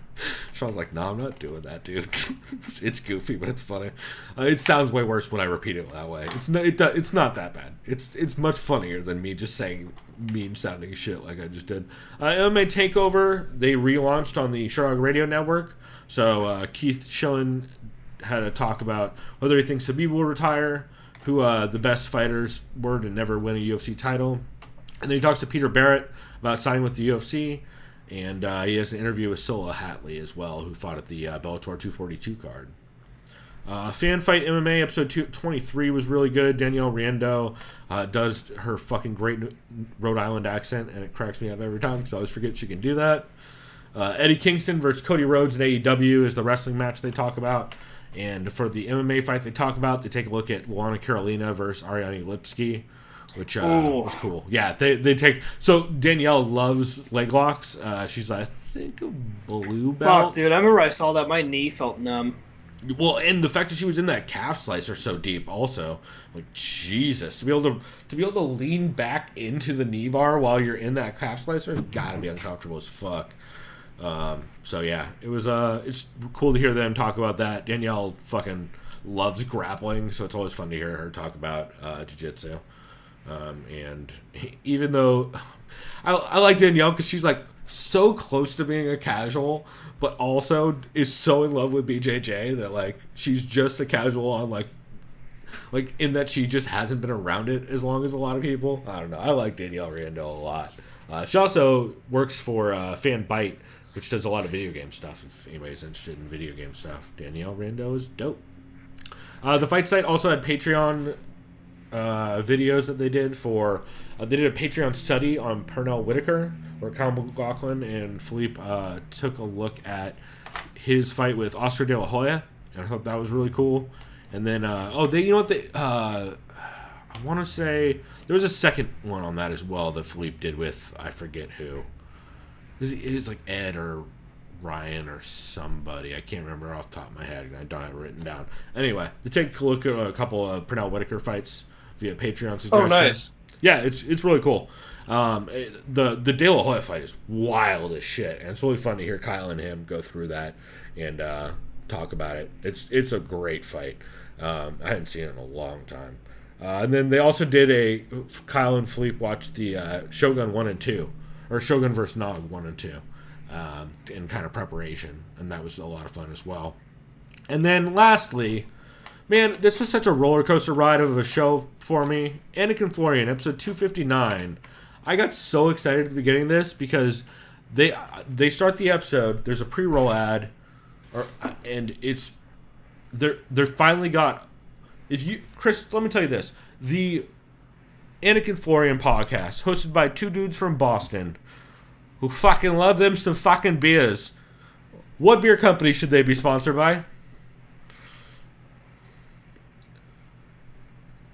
Goddamn, I should know this. You should, and it's kind of not fair because Boston Beer Company is technically the name of the brewery, but the name of the beer and what everybody references is, of course, Sam Adams. Yeah.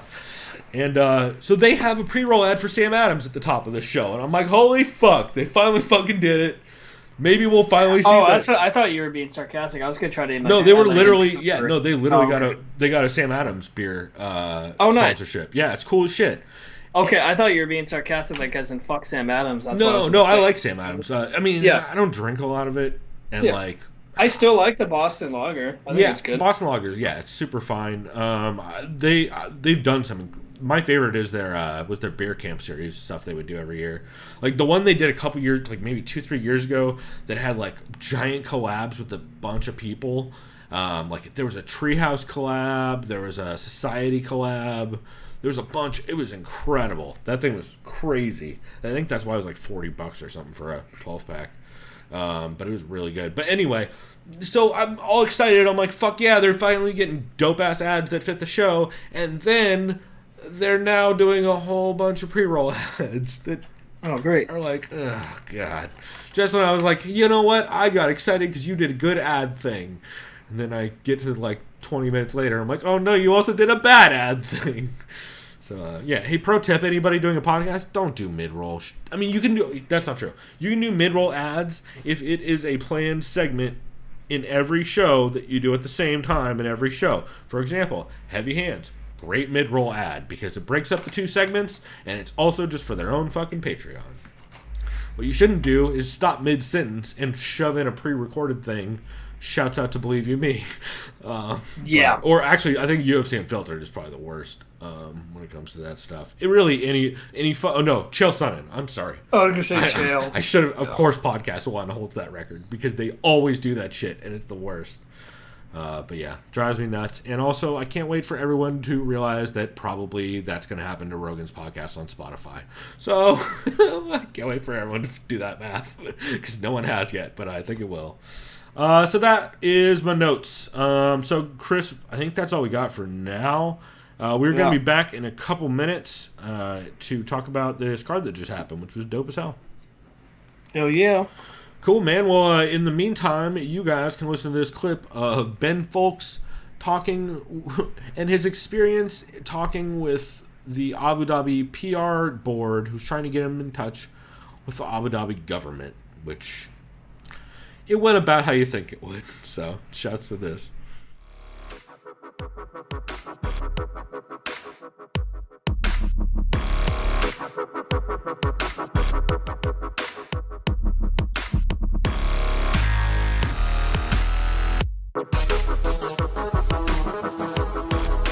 Liked by the sound of violence. So, I get contacted out of the blue kind of by some PR guy about, do I want to talk to somebody at the Abu Dhabi government about how they have gone about making sure the UFC can come there to Yaz Island, do the Fight Island stuff, the testing, all the stuff that has gone into doing this. And I'm like, yeah, okay. Not exactly a story I was seeking out, but if you get somebody from the government who can comment on the record about it, like I definitely have some questions about how all that's working, and we could do something there. And he's stringing me along for like a couple of weeks about doing this interview. You know, obviously people of the Abu Dhabi government, Jad, they're very busy, don't have all day to sit around and yak with sports writers on the phone. Finally, he gets a date where like, okay, we can do it. I think it was supposed to be today, in fact, Monday for me anyway. And then he, I go, okay, we agreed at the time, all that stuff.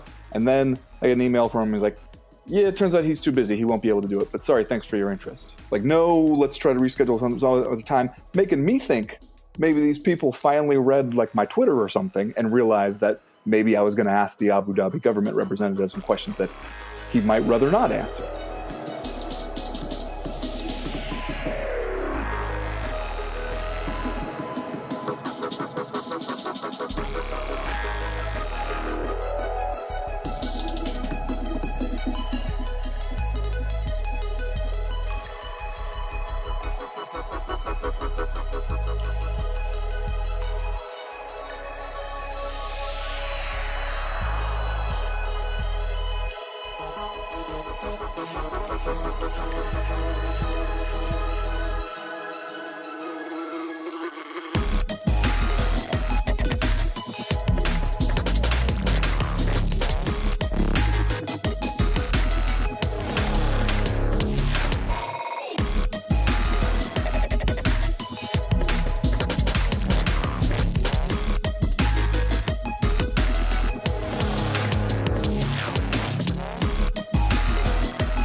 Well, the craft beer industry is no stranger to supporting nationwide causes, from Sierra Nevada's Resilience IPA to support the victims of the wildfires in Northern California, to more recently other halves altogether supporting the hospitality industry with COVID. It seems that the craft beer industry always manages to come together. Tell us the story and the details behind your initiative, Black is Beautiful. Yeah, so how the initiative started was basically me being a very proud Black man, a father of 2 children, and wanting to contribute somehow. I didn't participate in the local protests that originally happened. What was that? Around, we were launched June 1st, so like May 29th, I think. May 28th was the date that that Saturday that those protests went on.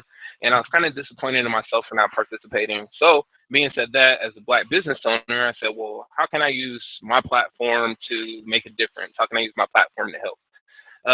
So from there, I basically started formulating a mission statement. From there, I was basically sending it to my brother, my cousin, a few different friends of mine, like, hey, what do you think? I'm thinking about brewing this beer. So originally it was just going to be a beer we were going to release in the tap room. I called on KD Designs, Kevin Dyer, that did the label. I hit him up and was like, hey, I want to brew this beer. I want to do this label. And I told him, I was like, I basically want to highlight the different shades and colors, hues of Black. But outside of that, Kevin, I'm going to leave it up to you how you want to design the label. So he did an amazing job. So from there, I got the label, and I had sent it off to Jeffrey Stuffings at Jessica. And we were basically talking about race relations over the weekend and, discussing Trump and numerous other things. And basically, I sent them the label. And so from there, Jeff challenged me to turn it into a collaboration. So I took his advice. I told him, I was like, you know what, that's an outstanding idea, not realizing how much work was going to go into it at the time. But, we went ahead and I basically spent the entire night at that point trying to formulate an initiative. So I did look at the resilience. I looked at a lot of what All Together did and how many people that got involved. And so it was a way for me to try to come up with a way to get involvement from the beer scene in a similar fashion. So basically I did take, the outline of the All Together initiative, created a recipe, laid out the initiative of what was going on, what we expected from the initiative and what it was for. So dealing with the whole Black is Beautiful is to highlight the injustice and inequalities and issues that people of color, Black people, are facing right now. And then what we ask from the breweries is to brew this stout base, make it amazing as you can, and then release it and donate 100% proceeds to local organizations, foundations that support police brutality reform and legal fees. And then also take the additional step to take it a step further within your brewery, your community, and start making changes locally, right? Because the beer is just one aspect of the whole entire cause and what's going on, and you don't want that message to get lost.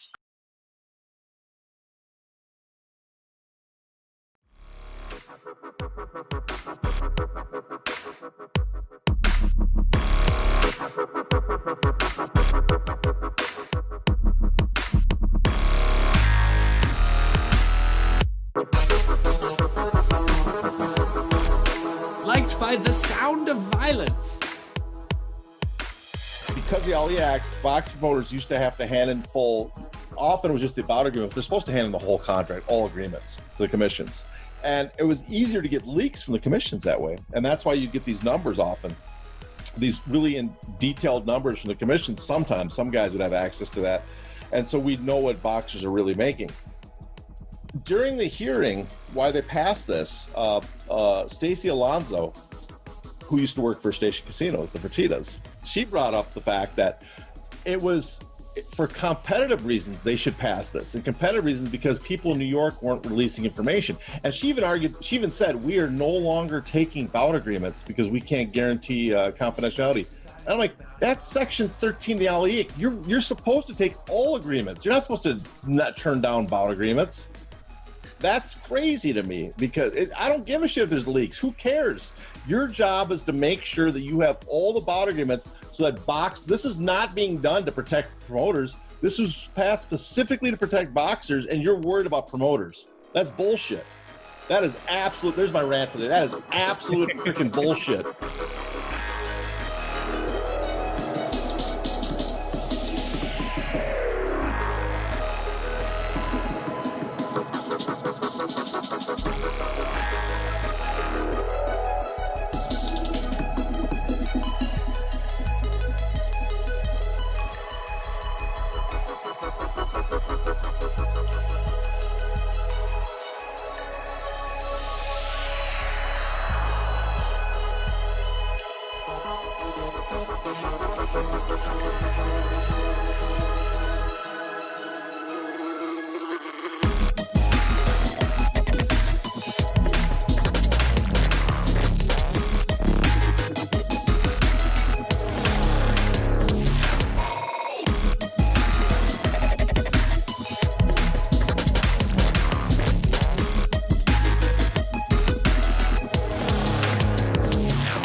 Liked by the sound of violence.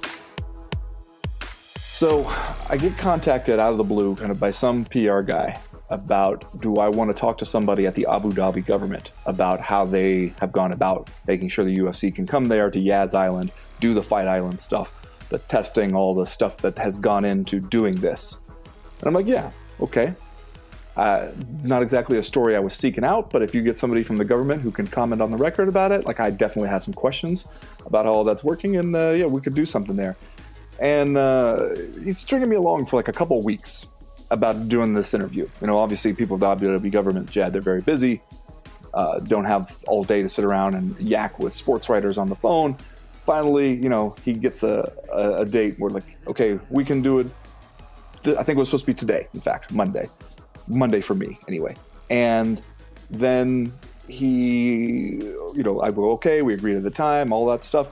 And then I get an email from him. He's like, yeah, it turns out he's too busy. He won't be able to do it, but sorry, thanks for your interest. Like, no, let's try to reschedule some other time, making me think maybe these people finally read like my Twitter or something and realized that maybe I was going to ask the Abu Dhabi government representative some questions that he might rather not answer.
because the Ali Act, boxing promoters used to have to hand in full, often it was just the bout agreement. They're supposed to hand in the whole contract, all agreements to the commissions.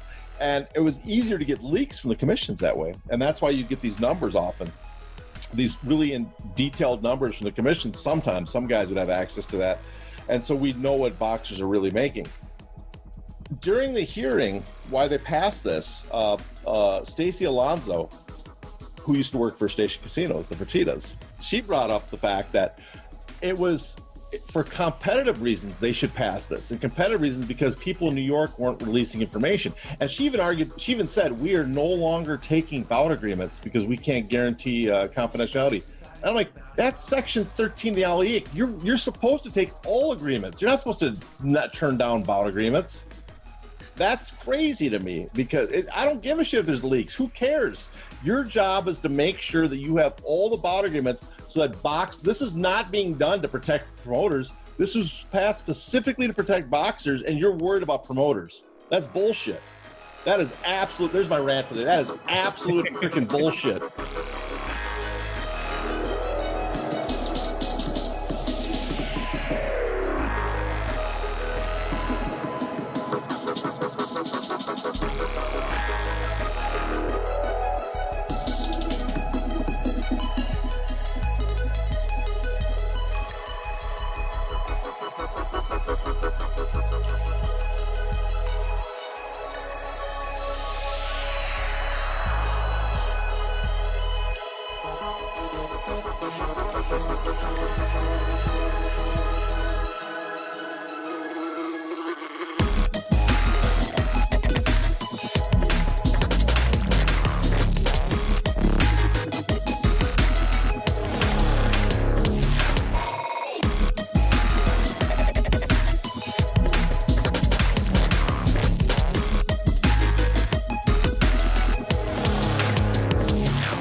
Liked by the sound of violence.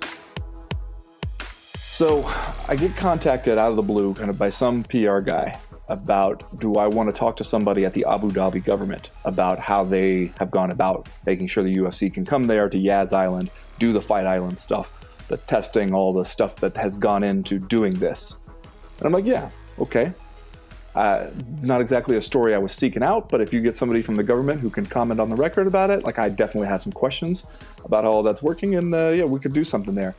And he's stringing me along for like a couple of weeks about doing this interview. You know, obviously people at the Abu Dhabi government, Jad, they're very busy.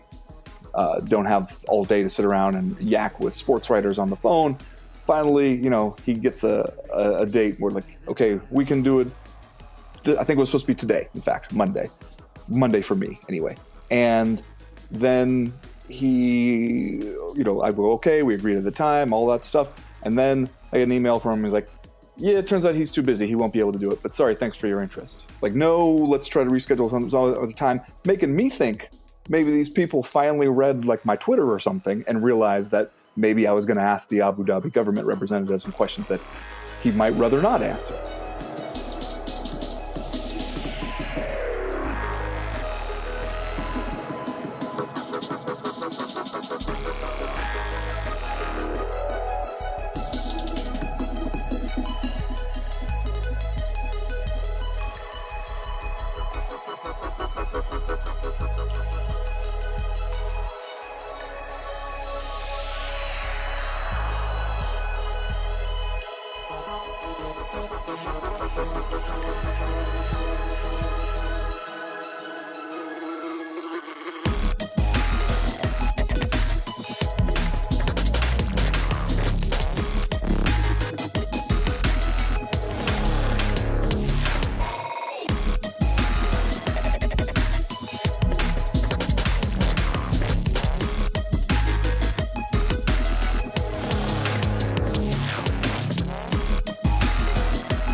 Liked by the sound of violence.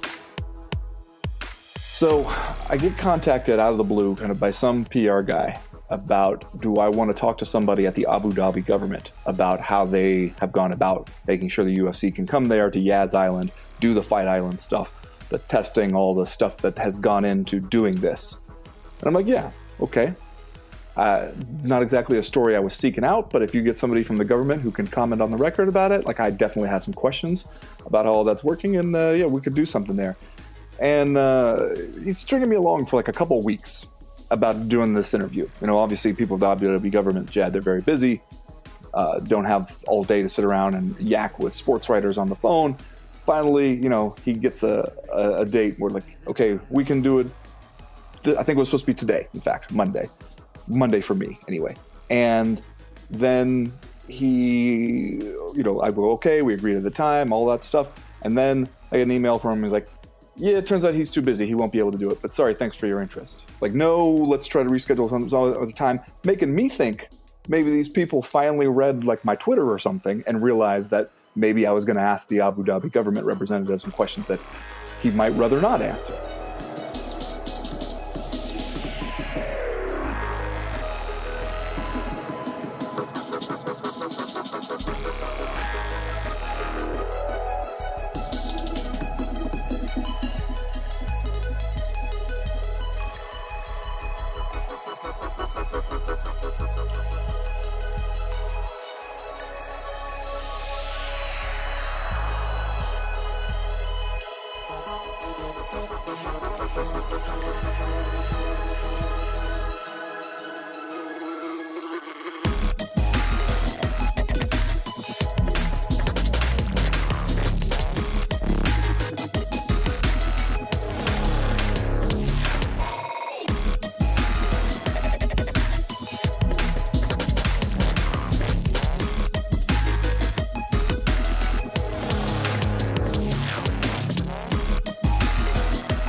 by the sound of violence.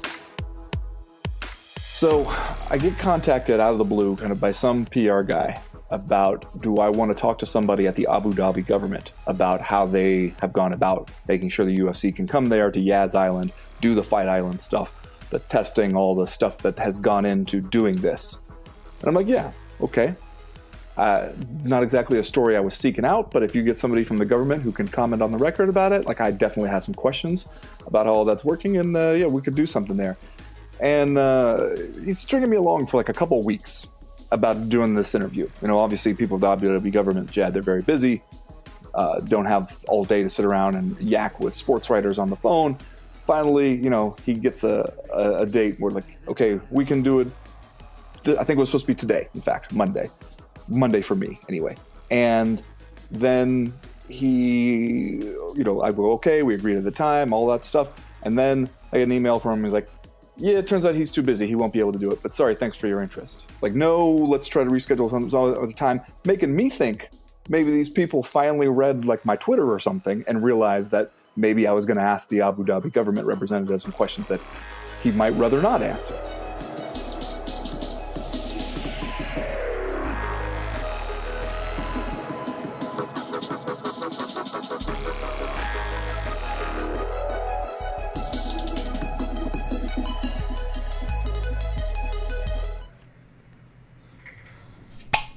All right, everyone, we are back. Yeah, we are. Heyo. Yeah, we are about to recap this UFC card that happened yesterday. Last night? God, I have no concept of time anymore. Also, shouts yesterday. out to Charlotte in the back. Where are you? Kat, where you at? Hey, shouts out to Charlotte in the background. And shouts out to my computer taking off like a jet engine. That's right. Well, I got a cat eating fucking goddamn crunchy ass food in the background. So if you hear that, that's better what than that a is. barking dog. True. It could be Tilly. She could be tap dancing all over this motherfucker. So we are actually going to be pouring this barrel-aged Imperial Stout. This is the Black is Beautiful. This one is from Second Chance Brewing. I picked this up at their North Park location. I love the art. It's like a copper, all the different skin tone colors. This is rad. Yeah, well, and it's, if you look, it's actually darker than the other one that we did. Yeah. It's like quite a. I think it's probably because of the finish they used on it, but it's definitely darker in in color. So, pretty excited about it though. And this actually says first anniversary on it as well, which the other one did not. So it sounds like they're. I believe it says on the side here. Let's see. Black is Beautiful is an Imperial Stout, aged 32 months in Woodford Reserve barrels from this limited release. We will be donating proceeds to organizations that support racial injustice. Oh, from this annual limited release. So almost 3 years. Yeah, and it sounds like they will be doing it annually, which is cool as fuck. So, cheers to that. We'll pour this thing. It is technically a 10.5% barrel-aged Imperial Stout. Oh my lord. That thing is sick. I haven't tasted it yet, but I'm smelling it. Holy fuck. Yeah, well, dude, 3 months in Woodford barrels is a long time. I'm gonna try my best to be a Cicerone nerd and try to. Wow, dude! You smell it? Vanilla barrel right out the gate. Hey, come here. You're like vanilla cinnamon, just mostly vanilla. Oh, let me just taste it. I know I can't see. Everybody say hi to Charlotte. She's pretty chill. She's just hanging out. You annoyed yet? Yeah? Okay, I'll put you down. Yeah, this is outstanding. I'm glad I gave like almost half of this to my roommate. Yeah, that's probably a good call, because this is going to be a big-ass fucking beer. Man, this actually smells a lot like... I had a rum barrel-aged Imperial Stout from Second Chance, the North Park location, actually. I think it was called, like, Leatherbound Books or something weird like that. But it was really... It has a lot of this same character to it, at least on the nose. Man, that is a ton of barrel character.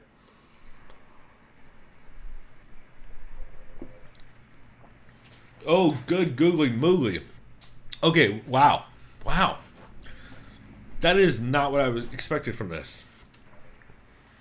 First off, in comparison to the last one, way thinner, right? Yeah. Which you got to figure a lot of that's is probably the barrel, right? Yeah, I'd say so. Let's see. That and well, it also is like a very different style of Imperial Stout too. Yeah, I'm trying to find the other one.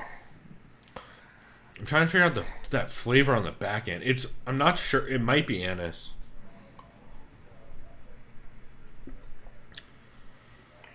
Beautiful. Second chance, right? Yeah.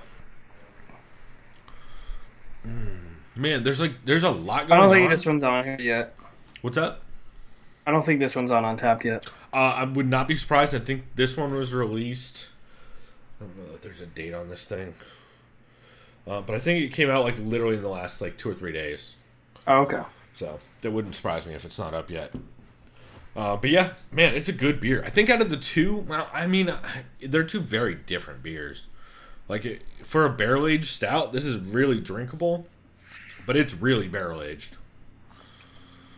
I'm excited to see what that's like as it starts to warm up a little bit. Yeah, and I'll ask Trevor later what he thinks too. Yeah, for sure. But yeah, overall, I like it. It's pretty good. Definitely not the cheapest beer. I probably should have shaved. I'm drinking from the bottle. I probably could have shaved away some more. I think it'll be fine. It's good. Yeah, you should be fine. Cool, man. Well, I guess we should talk about this UFC Abu Dhabi Whittaker versus Till card, huh? Yeah, so I'll go to the first fight. So all this, Nathaniel Wood got a victory over John Castaneda. Fuck off, you fly. Should get the little zapper in here. Unanimous decision victory. I know Wood. I don't think he's ranked. Is he still considered a prospect at bantamweight? I don't know. He's had a handful of fights. I mean, he's a tough motherfucker, and he's looked great in this fight against John Castaneda. This is a fight that going into it, I thought Nathaniel Wood would pretty handedly take it.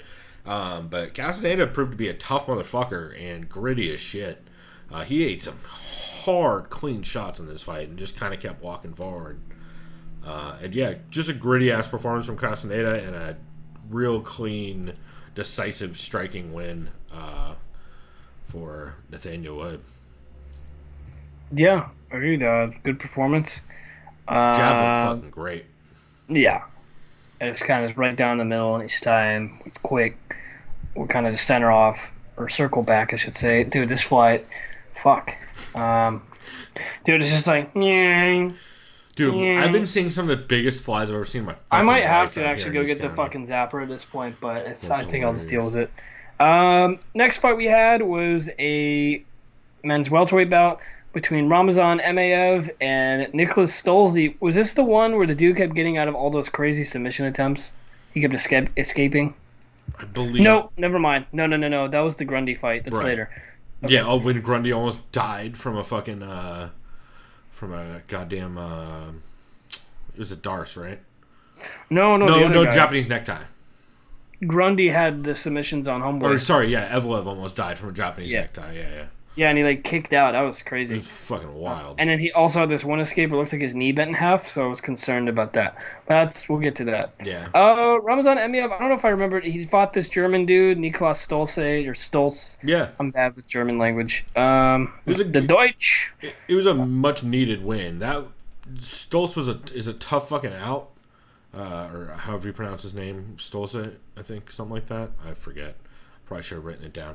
Probably Stolze or something. Yeah, I don't know. But definitely dude looked good on the feet, and Emaev just did what he does, or Emaev did what he does.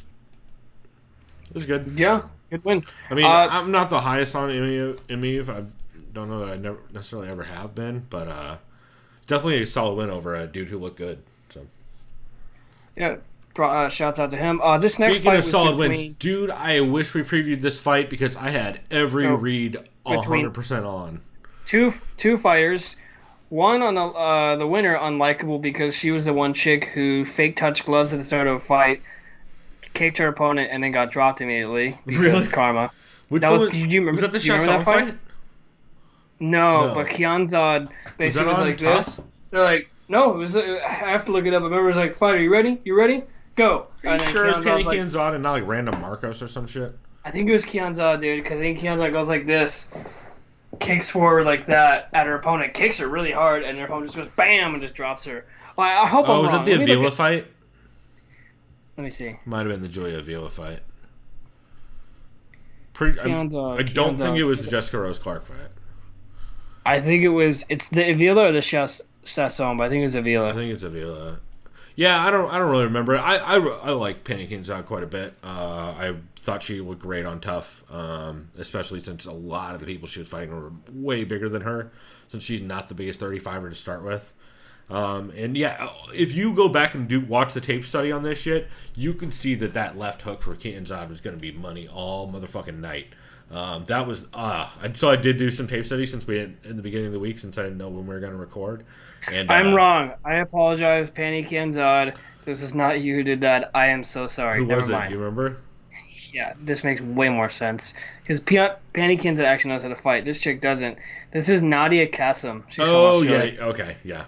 It was against Ji Yeon. It was a Korean fighter. It was the Ji and Kim fight? Yeah, okay, that makes sense. Yeah, never mind. I apologize. No, and Nadia Kim, dude, yes, 100%. That I now know exactly what you're talking about.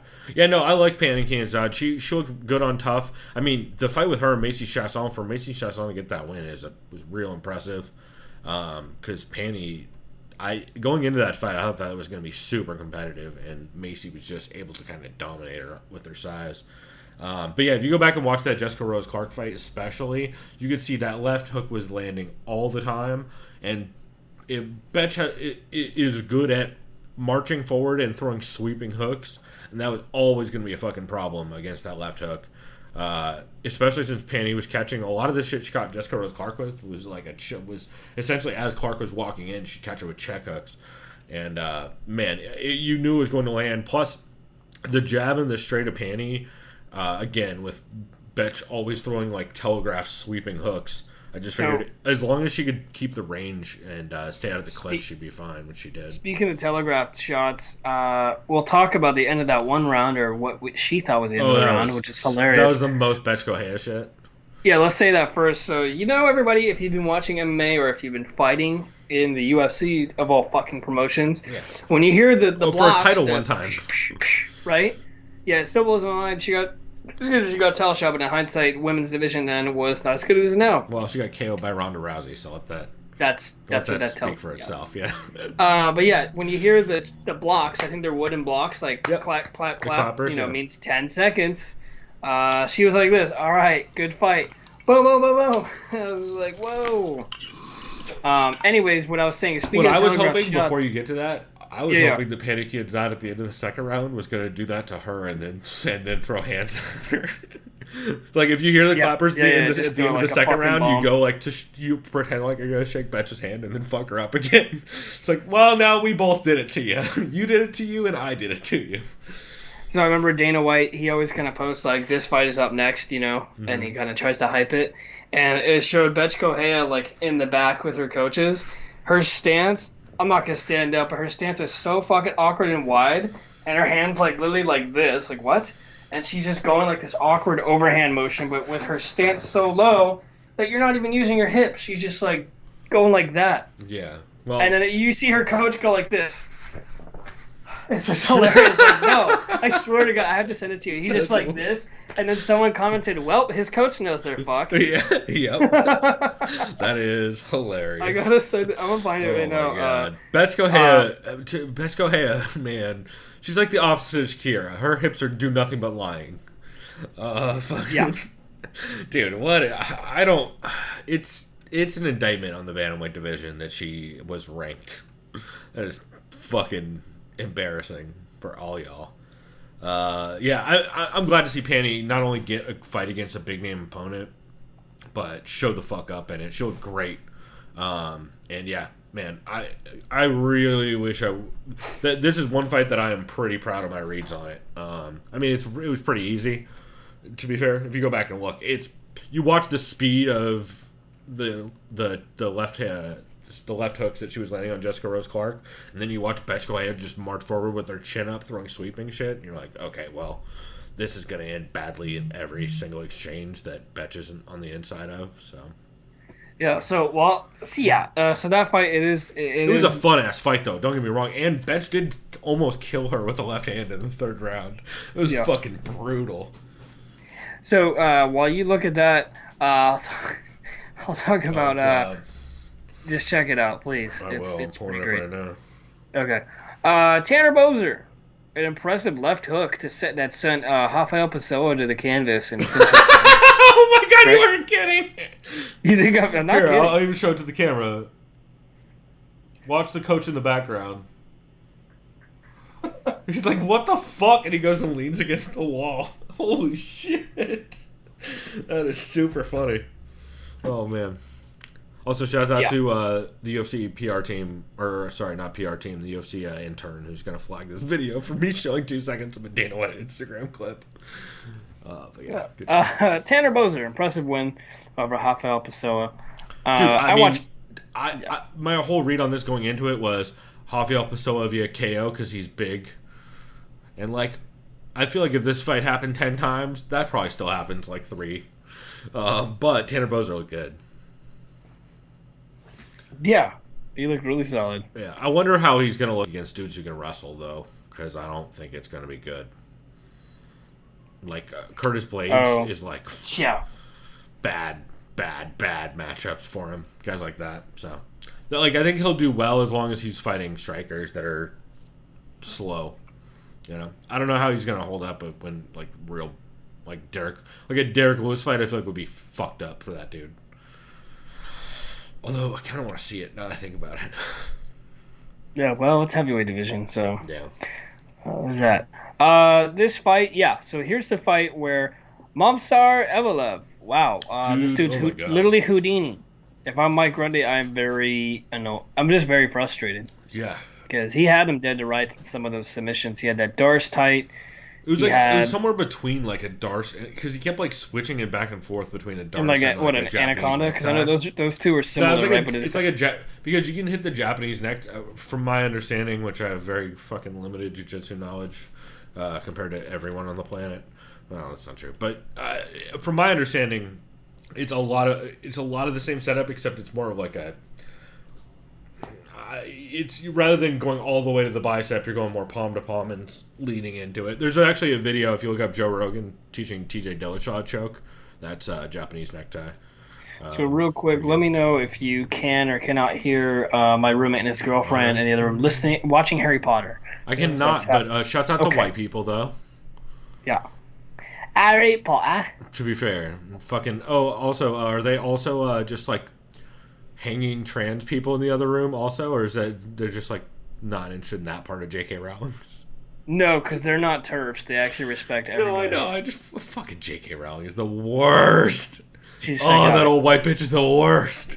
I guarantee you, she decided to say Dumbledore is gay just so she could try to get brownie points, and she also doesn't give a fuck about gay people. So that would not surprise me at all. So. Sure.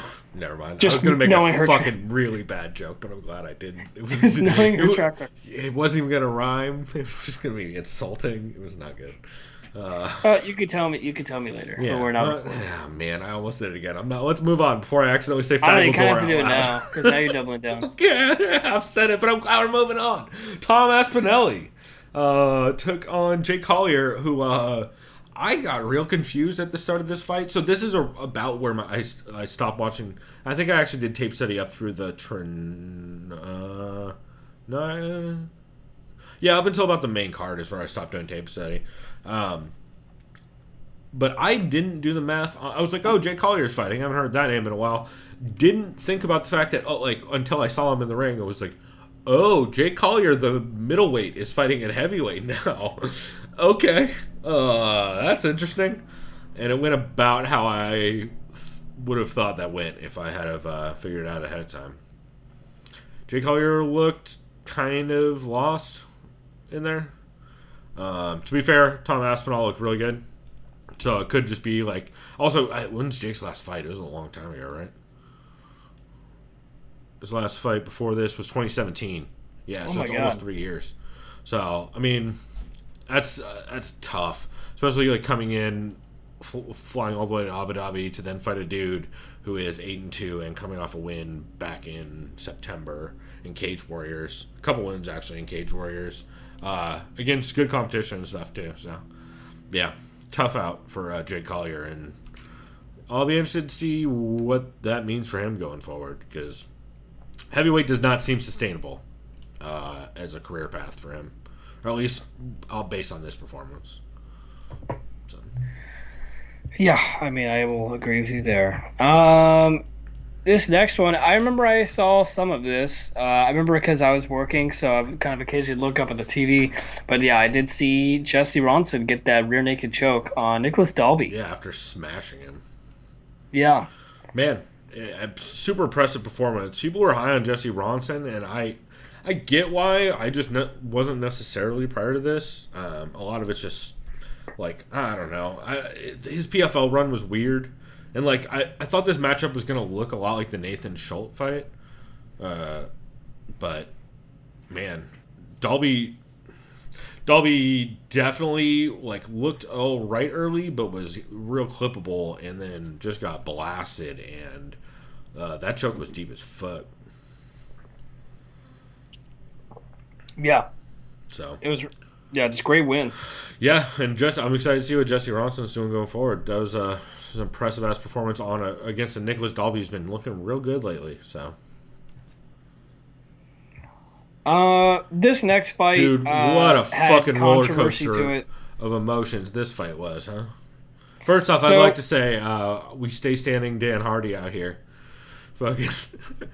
Not even. I can see Herb Dean's point of, like, the fighter's arms are up, but my argument is that he didn't initially, move and he just stayed his hands were behind him. And usually, if you're falling and your hands are behind you, it means you're out. If you're falling like this, well, like, I don't know. All I know is Dan Hardy didn't agree with Herb Dean's stoppage, and he had some words with him. I know they were professional, but then the only thing I saw that kind of took away credibility from Hardy was someone commented on Dan's page and said, "What did you think of the Aldo and Jan stoppage?" And then Hardy said something, "Well, Aldo was intelligently defending himself, so it wasn't bad." It's like, No, okay, well, that's just incorrect, because holding your ears. So and what's it going to be, Dan? Is it going to be the one that you're talking shit about to Herb Dean, or come on, dude? Like, I mean, to be fair, yeah, I like Dan Hardy for a lot of reasons. Scoring would not be one of them, and his commentary for English fighters would also not be one of them. But yeah, the stoppage was fucking atrocious. But we'll get to that. So first off, Jai Herbert looked fucking incredible in the first every second of this fight up until he got killed. Yeah. I mean, he was just absolutely pot-shotting Trinaldo at range and just picking him apart. Trinaldo looked real lost, and then just threw the most insane left overhand that caught like half temple, half forehead of Jai Herbert, and Jai Herbert just fell back like he got shot in the face. And then here's my problem is, it is not intelligent defense to just put your hands up over your head and wait to get pummeled. Like, that's not... That's the main reason why, like, I had problem with the stoppage. He literally fucking waited there.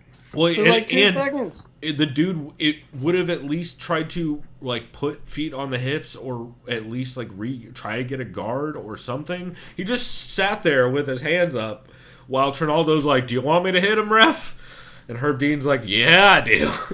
So, see, if I'm Trinaldo, I'm almost like, "Nah, he's out." You just walk away. Fucking dude, it was bad, and like. The fact that Dan Hardy has to literally yell from cage side. Stop the fight. And he wasn't the only one. Everyone knew that Felder was was like, over. "Yeah, you gotta stop this." And then fucking jeez. And then a lot of people were like, "Well, hey, it's not okay for Dan Hardy to get in Herb's face like that." You see in the ring, you see Herb Dean tell him to like do his own worry about your job or whatever.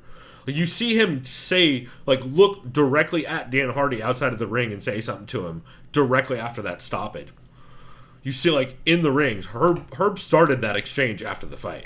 Well, then you see that great picture somebody got. There's video of it, of them yelling at each other. I didn't ever saw the video. I heard the audio. You can't really, and you can't really understand the audio up until the end when Dan Hardy's like, listen, I'm doing my job, you do yours, or whatever, which is fucking the best. But yeah, fucking, I like Herb Dean too, but he's wrong on this one, and Herb Dean has a weird history of like doubling down on bad decision making and not like owning up to it in a real constructive way. At least not in public. At least he didn't smell like booze and cigarettes. Am I right? Jesus. Fucking Dominic Cruz, you asshole. All right. Okay. Speaking of which, I went to speaking of Alliance, I went to Three Punk Ales yesterday. That place is great. Nice. Favorite brewery of Angie Hill. I know Alliance is in Barrio. Is that where you went? Chula Vista. Oh, okay. Yeah, Okay, they're right when next they were in to Chula Vista, they would go. Okay. Yeah, they're right next to. I mean, they only moved up the road essentially, going from Chula to Barrio. Yeah, they're right next to Sin Nombre, the bar, and a couple other places. But yeah, it's really good beer. I got their what did I get? I got a crowler of their La Flama Blanca, which is their Mexican lager. I've had that one. I went to a fucking fly, like a beer fest that was at Fiesta Island. The over the line thing they do every summer. Mm-hmm. Obviously, they didn't do it this year, but that's always a fun event. Because we would have been the Rona. Yeah, that's a very fun event. Hopefully, well. Yeah, you want to see a bunch of 19-year-old tits. OTL is probably not the worst place to go. I feel like it's just all drunk to 19-year-olds. Ever since I was 13 going there or whatever. Well, I mean, when I was there, I didn't see much of night. To be fair, I haven't been in a decade. So. I'll just tell you now, a lot of it is there was a shit ton of MILFs that had very bad tan lines. So it's the same women that were there when I was there, but they just used to be 19. I think you're right. Okay, that checks out. So it's the same old ladies who fucking are wearing Padres hats backwards and shit like that. I just remember Claremont Surf Shop was there as a team. Hey, and then the next day I went to Claremont Surf Shop, and then they're like, "Oh no, we weren't there. I think that was our old owner, and they're just using our name." I'm like, "Oh, that's fucked up." All right. It's like, huh, okay, or the old manager. I don't know. Anyways, let's get into the hype machine. Jesus Christ, Habig or whatever you want, Kabig, right? That's his nickname according to Reddit. Yeah. Shimayev, Kamzat Shimayev. Yeah. Here's my problem. I think he's from Chechnya. Yeah. And he trains in Sweden at All Stars. Yeah, he looks really good. Philippe, who was in the chat earlier, actually did a video breakdown of kind of his game recently that I still need to check out. I heard Dan Tom mention it on his post-fight show. So that's on my list. But yeah, man, it's I'm real high on him, but I'm only high on him in the sense that we need to see him fight actual grapplers in the UFC or people who can stop a fucking takedown. Because he's fought no one that can stop a takedown. I mean, that's not necessarily fair to Reese McKee. I would say it's very fair to John Phillips. What? Meanwhile, Chris is fucking slowly turning into the fucking I can't remember Jeff's last name in The Fly. Oh, Jeff Goldblum. Thank you. Yeah. There goes my fucked up reference that I completely trashed. Oh, I hit it. Fuck you. Right. There you go. Yeah. I'm actually gonna get the flash swatter. This is really fucking annoying, dude. When it's hot as balls in this room, and you just keep hearing this thing over and fucking over. Hold on, I'll be right the fuck back. Use that beer as bait because it's pretty sweet. It'll probably it doesn't like the beer. That's what sucks. Go for it. Mute myself really quick. I'll be right back. Anyway, so Reese McKee, man, this was always going to be a tough out, especially on short notice. Oh, I think it was short notice, wasn't it? I mean, I guess everything on Fight Island is kind of short notice anyway. Yeah, it would have been nice to see more than just an immediate takedown and then just pummeling. But it was always kind of going to go that way. I don't know. What I am excited to see, though, is this means we'll see Reese McKee in the UFC, and hopefully the next fight will be much more competitive matchmaking, which should be cool. So Reese McKee is super talented, did real well in I think it's Cage Warriors, right? Yeah. Cage Warriors and Bama. By the way, you fucking fly! I'm fucking coming for you! Exactly. But yeah, I'm excited to see Reese McKee in the next matchup because this one was unfortunately kind of always going to go this way. But Yeah. And as far as, and I'm not gonna look at the rankings because we know they're so reliable and legit. I would love to see Khamzat Shimaev. Oh, do you see they took down the list of people who do the ranking? They don't even make that public anymore. Yeah. Fucking so I embarrassing. think at this point you say fuck it. Put him against Demi and Maya. Wait, who? Reese McKee? No, Shimaev. Oh, okay, that makes way more sense. I was like, what? Why do you hate Reese McKee? No. Even then, I don't know. Someone. Yeah, no, I don't know about Maya. I Might be too big a step up, but yeah. Okay, someone said Santiago Ponzinibbio. I don't hate something like that. It's also a pretty big step up, but I don't hate something like that. Like because Ponzinibbio just like a year or two ago was like ranked number 7. People forget that. He was super high ranked. I just want to see him fight like someone with a some kind of American wrestling credentials or Eastern Europe wrestling credentials. I'm gonna look at the I'm gonna call them unofficial rankings. Like I like everyone. I don't know what to make of a lot of Swedish grapplers in general. Like I always have trouble getting a read on their games. He also even did the Dagestani handcuff too. Yeah, no, 100%. And he's more of a Chechen wrestler really, and grappler than like. I mean, he's training out of All Stars, but he's from Chechnya. But dude, have him number 15 unofficially because that's what we're going by. Is Anthony Pettis. That's probably a big step up. But... Yeah, and also that's a terrible matchup for Pettis. Like that's exactly the kind of fight I don't want to see. I want to see him fight. But Robbie Lawler. Okay, like no, but like more along that style of fighter. Yeah, like a wrestle boxer is who. Someone mentioned Michael Chiesa. He's number 8. Yeah, Chiesa, unofficially. Yeah. The fuck. Well, oh yeah, because he beat RDA. Yeah, that's right. And this is why you don't look at the rankings, Chris. It always leads to welterweight is so fucked, dude. The rankings are. I mean, it's so good, but the rankings are so fucked unofficially, of course. Well, it's because And then let me look at middleweight. Unless he wants to take a middleweight bout next, which I don't. I mean, he's big. Yeah. Fuck it. Fight Marvin Vittori. Actually, that'd be kind of fun. But yeah, I'm excited to see more of Shimaev, and he said he was trying to stay active. So, man, I'll watch it for sure. Especially since he's just going out and smashing dudes. But yeah, impressive performance. But I would like to see him fight someone with some kind of wrestling credentials, because otherwise, what are we doing? All right, Alex Oliveira took on Peter Sabata, and looked real good. Yeah, I mean, he beat him like he owed child support. Oh, Jesus. Do you see the clip Dan Tom tweeted out of fucking...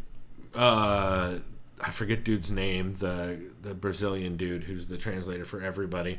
But you see Alex Oliveira after the win, he walks over to like one of the female like ring attendants. Ring girls? No, like commission members in the ring. Okay. So like a female commission member, he like goes over and puts his arm around her and starts like hitting on her, and then you see his manager run over and grab him and like usher him away immediately. It's real. So is that on? Like, can I pull up the fight and it'll show that? If you pull up Dan Tom's, no, it wasn't this fight. It was an earlier one, but Dan Tom found the clip. If you pull up Dan Tom's Twitter, it should come up. But it's fucking. All right, I think that fly left, so we're good. All right. It is very, very funny, and it is very much. I'm looking up. You said Dan Tom tweeted it. I think so. I think he's Dan Tom MMA. But yeah, it was an old clip when he was doing tape study, I guess. But fucking very on brand for Alex Oliveira, who has hella sus history with women. But yeah, really good performance, man. Looked really sharp. Peter Sabota was tough, but kind of just wasn't able to deal with the speed and the length of Oliveira. Although this, full disclosure, also this was around the time of the card where my edibles hella started kicking in. Also, so yeah, how did you do? On what picks? No, when your edibles kicked in. I did all right. Yo, these fucking pro tabs, I'm telling y'all, these things are the fucking truth. Joey Diaz told the story about how he got yelled at by his wife for being too high when he took them. He's like, I took all fucking 10 of them, dog. It's only 250 milligrams. I'm like, Stars of death, dog. It's only 250 milligrams, cocksucker. Like, that's baby shit. I give Lee that on accident. So, which, by the way, I don't know how he could possibly do that, because I can handle, like, when it comes to most, like, 100 milligrams is generally like my starting point on edibles. It's, like, generally where I start, because I have a pretty high tolerance for them. I take fucking 2 of these goddamn, whatever they are, 25 milligram Pro Tabs, and they put me on my ass, man, in, like, a really, like, serious-ass way. It's those and the THC syrup stuff is really what'll fuck you up. But yeah. Sorry, I saw some tweet of Dan Tom tweeting about twins. Dude, I totally forgot Matt Hughes is a fucking identical twin. That is so creepy because he's just an asshole. Yeah. And then is Jake Ellenberger have a twin? It's Aaron Brown said they're not twins. I don't know, but they could be fraternal. I don't know. I know about the Nogueira brothers, and then I know about John Anik and his brother. I know they're not fighters, but. That's a trip. I forgot Matt Hughes. What the fuck? Yeah. All right. Okay. Anyway, that creeped me out. We should keep on moving on. Yeah, let's keep going. We're the Bear Jew.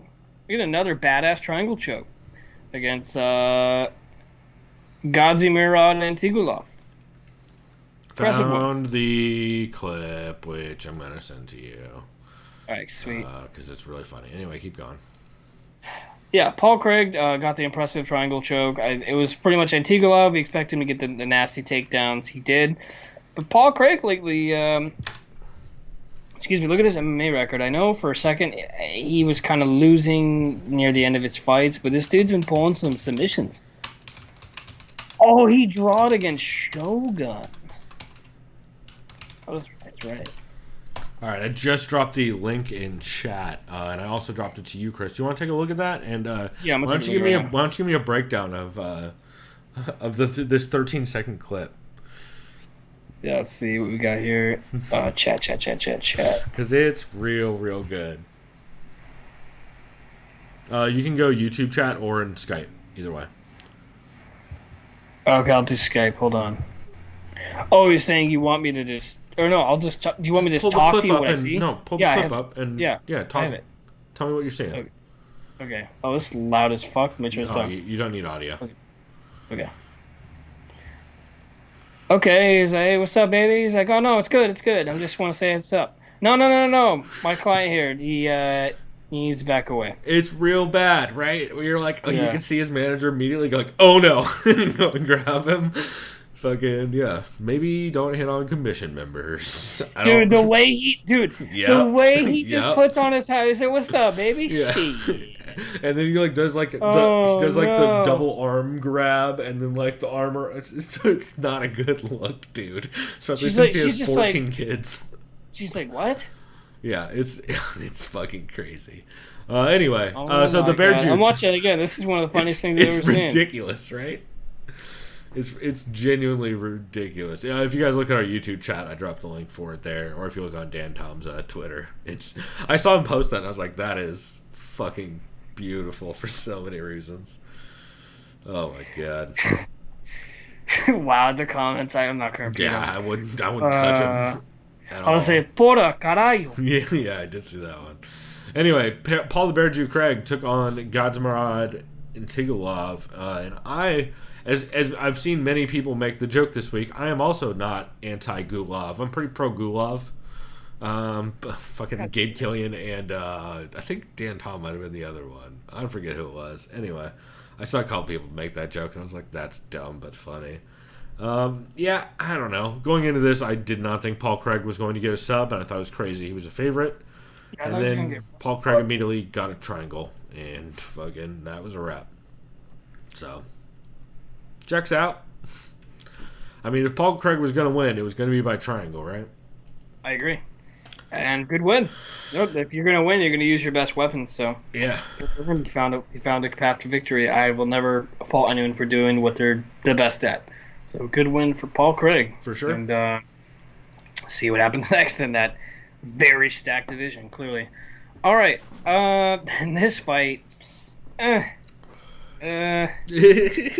basically like, hey, you punched me in the face a lot and I'm bleeding, but I fucking wrestled you for 2.5 rounds. I win. Yeah, it was. I disagree with the decision. Probably should have been a draw.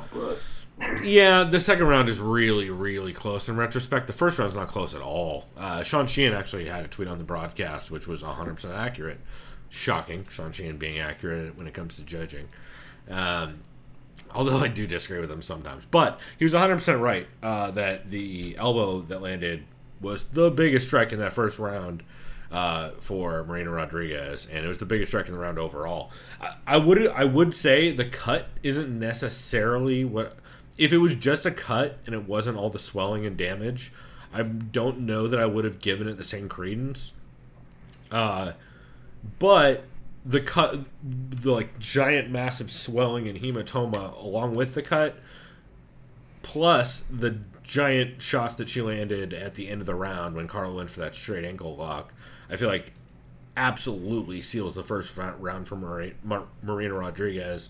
And the second round I feel like comes down to, does the like prolonged but not super effective ground and pound from Carla on top cancel out the couple strong strikes on the feet and the like whatever 20 or 30 seconds of shots that Carla took in the second round at the end when she also went for the straight ankle lock, which I think she lost that second round because she went for the straight ankle lock and got pummeled for it.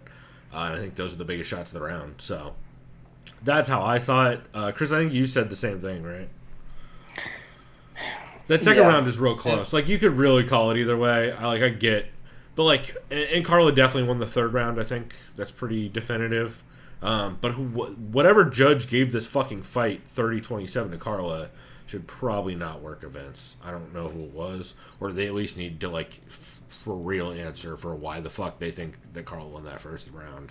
Because lying on top and getting elbowed is not a way to win a round. So. Yeah, I don't have really much to say about the fight. To be fair, it was kind of how this fight was going to go, and I did have Marina going into it, so maybe that also colors my opinion of it. But, yeah, overall... I don't know. So who'd you have going into this next fight? Because we didn't do a preview because of just. I guess I blame myself just for the weird works. Well, they added me like 2 extra days at work. Oh yeah. Well, I mean, you're in the brewing industry, and especially in San Diego right now. Like those rules are changing literally daily. So I'm not. Don't worry about it. And also, we're probably gonna swing by your brewery next weekend because. Nice. Yeah, because you guys are doing some food stuffs and just also you guys by, have like cool outdoor, like you guys are doing, there's a couple breweries that are doing very like good like distanced outdoor shit. Like Society's doing pretty good. It's a little tight, but I'd say stop by on Thursday or Friday. Well, I'll just text you. Yeah. But you guys, because I've seen you guys are doing stuff right. You got the homie there making food and stuff, so yeah. So who'd you have going? See, I want to rephrase that because I said the homie because I didn't want to say his name because then it ties to the brewery. But then also that has weird like implications that I was not trying to make about that. So. No, you're fine, dude. Anyway, you're fine. I think people know what I mean. I know what you mean. Yeah. It's all good. Anyway, Fat Doom almost took fucking Gustafsson to the Shadow Realm with that armbar because I feel like Gus completely shut down the second he got his back taken, and then it was just kind of a wrap from there. Well, I feel like that's his biggest weakness. He just panics. Super panics. Ever since the Anthony Johnson fight, just shuts down. Like when grappling exchanges start turning bad, he just completely shells up. Like the Anthony Smith fight's a great example of that. He kind of just got pushed over and then shelled up and turtle and got his back taken and choked out. And, like, the John Jones fight, like, the second he got to the ground, he had zero answer. And it's not like he's bad on the ground. It's not like he didn't used to look better on the ground. And he had moments where he tried to explode out in this, and Verdum's super crafty with that with the back take to armbar setup. He's hit that on a couple people over the years. He's hit that on a lot of people. But, yeah, not a great performance from Gustafsson though, and also I also don't feel like I know anything different about Verdum. Like I feel like because his last fight was not good. He looked terrible in his last fight, and I feel like if he didn't get that one takedown, I felt like he probably was going to look pretty similar to that fight. Yeah, he just happened to get it. And he even said he doesn't know where he's going to go because now he's a free agent. Yeah, He shouldn't stay with the UFC. There's no reason to. I think he goes to one. I don't. If he's smart, he won't. Wait. His manager is Ali, so he's probably going. If he's smart, he's probably. You know what? Well, no. PFL? I don't see. I think the PFL is fucked because when's the last time you've heard news about the PFL? I couldn't tell you. When's the last time you've heard talks about the tournaments that were canceled for the PFL? When's the last time you've heard ESPN even mention the PFL, even though they're streaming partners? I feel like the PFL is maybe. When I think of not PFL, gonna... I think of that one Ray. It's a Hawaiian guy. Oh, yeah. Fuck. I keep trying to say Bob. Fuck. He's the kid of. He's a Ray Cooper III. Yes, thank you. Took me a second. I kept trying to say Bob O. I was going to say Ray the Third. I kept trying to say Bob O, but I'm like, it's not fucking Rachel Ostovich's dad. It's fucking the other person's Ray kid. Cooper, and then I think of Lance Palmer, and there's one other guy. Yeah, I mean, McCorkle, or not McCorkle, the fucking dude who had the radio show with Misha Tate that won the $1 million. White dude, fat, heavyweight, real sweet guy. Wait, he what? The he used to fight in the UFC, fucking Sean. No, what about Misha Tate? I was confused. He used to have a radio show with Misha Tate on Sirius XM. Oh, okay. Why can I not think of dude's name? Anyway, doesn't matter. Either way, yeah, Freeze Bedroom, good luck. We're wherever you're at next. I hope. All right. I don't know what the fuck we're gonna see with Verdum next. Yeah, I honestly just don't know. I don't know where. I would think Ryzen would be the first thing I would think, but actually, you know what? It's probably gonna be Bellator because Scotty Cokes and Strikeforce connection. Yeah. And also, you can do Verdum versus Fedor 2, I'm now realizing, and 100% that's going to happen. And that's going to make me sad.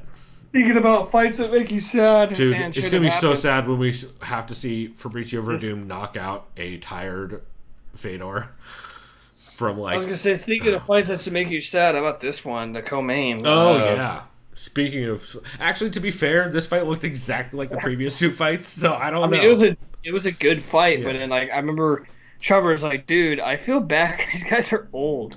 Yeah, there's a combined age of over 100 in this fight, right? Yeah, Nogueira says he's 44, but I don't believe him. No, definitely not. Well, first off, Brazilians and ages are like, I don't know. Like benchwarmers, I am 12. Yeah, they're a legit. Oh my god, I keep forgetting Shogun's not even 40. Oh god. Although to be fair, we were seeing a fight at 16 in house parties. So, let's see. I remember that clip. That was 44. So yeah, they're they're what 80 combined age of 80 plus. Jesus, 82. Yeah, I don't know, man. I forget who I heard. I think it was Zane Simon and Eddie It was Eddie Mercado on the 6th round. You know what? I need to add that to my list of honorable mentions.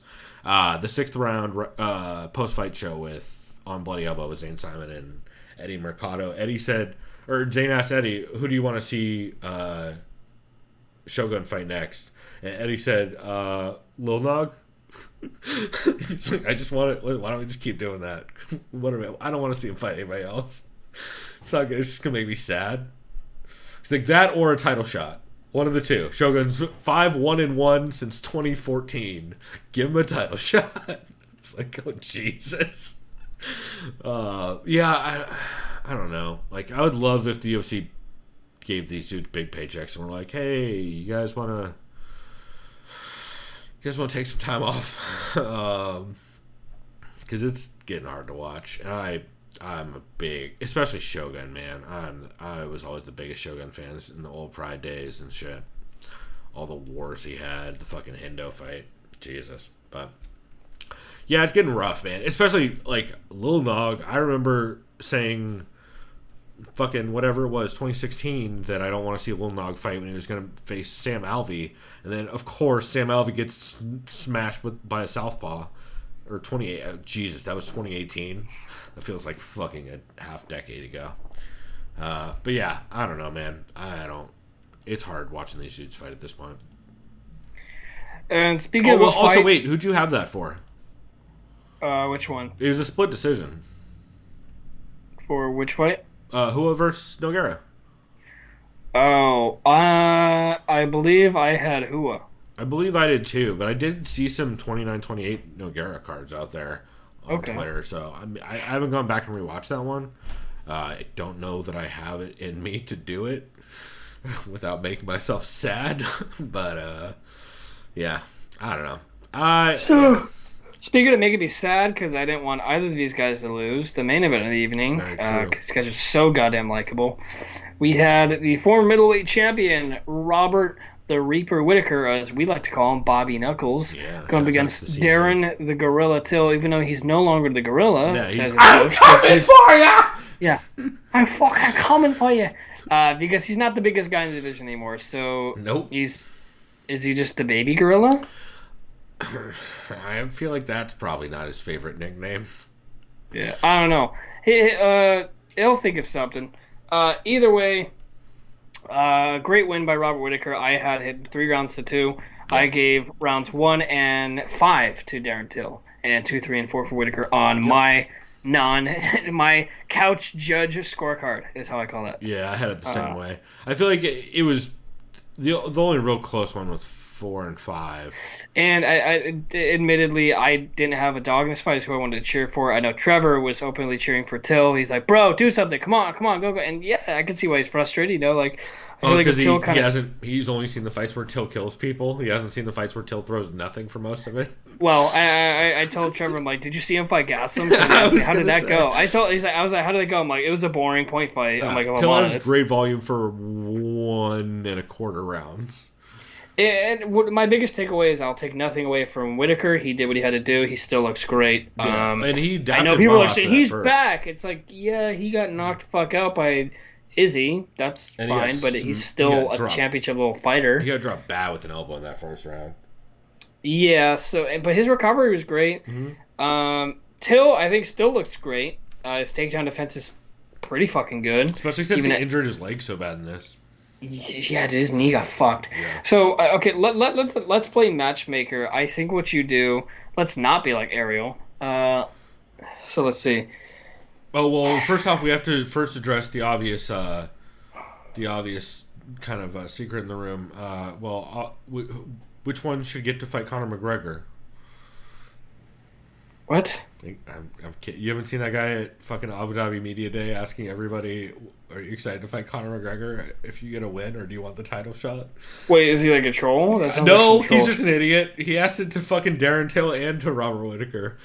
He's like, well, with a win, would you like, what would be more interesting to you? Like a title shot with, or to fight Conor McGregor? He's like, well, if I was he's a lightweight and I'm a middleweight. I'd be like, lad, that's a stupid fucking question. They both I'm coming for you because you're fucking stupid. Yeah. No, it's fucking the dumbest shit ever. I recommend everybody go look it up. Yeah, no, Robert Whittaker and Darren Till would eat McGregor for breakfast. Well, like, no. And also and McGregor would never take that fight. Well, no, at least not Robert Whittaker because he can wrestle. But he still wouldn't take that. There's no way. No, Till would kill him. He's tiny. Yeah. Okay. Anyways, but yeah, what a fucking moron. Jesus. It's the reactions of Till and Whittaker are fucking real. They just look off screen and they're like, what the fuck year is it? Like, what? How bad do you need clicks, bro? Yeah, okay. I think you do. I know Hermanson doesn't want this because he just won. I think you gotta do Hermanson and Till. Oh, that's mean, Hermanson. Okay. Wait, why would you not do Hermanson and Whittaker? Who's next in line other than them? I think Cannonier Whittaker for the next time. Isn't Cannonier injured? He's recovering. Right. But if he's healthy, he fights Whittaker if he really wants that title shot because Whittaker's still technically number 1. That's my opinion. But like, also, are we gonna put Whittaker right back in with Izzy? No, that's why I'm saying you do Cannonier Whittaker. But I'm just. I'll be honest. Then what do you do with fucking Izzy? Oh, Costa, right? Remember, he's fighting Costa. Yeah. Actually, yeah, that's probably the way you do it. You're right. You do Cannonier Whittaker, and I'm telling you right now, spoiler. I think Cannonier knocks him out. Tough fight for Robert Whittaker to not get clipped. To be fair, though, if that fight gets past the second round, I think it looks a lot like. I don't know if I said it before. So I honestly do believe Jerry Cannonier is the future champion, the next champion. I really do. I mean, he's got that crystal power. He's got nasty fucking inside leg kicks. Look what he did to Anderson Silva's knee. I mean, the dude. Tiger eye.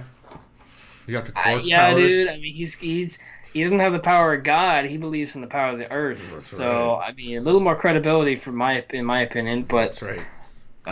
Hands of stones of the earth. Wait, we don't get political. We can't get religious. Never mind. No, Spiritual. dog. It's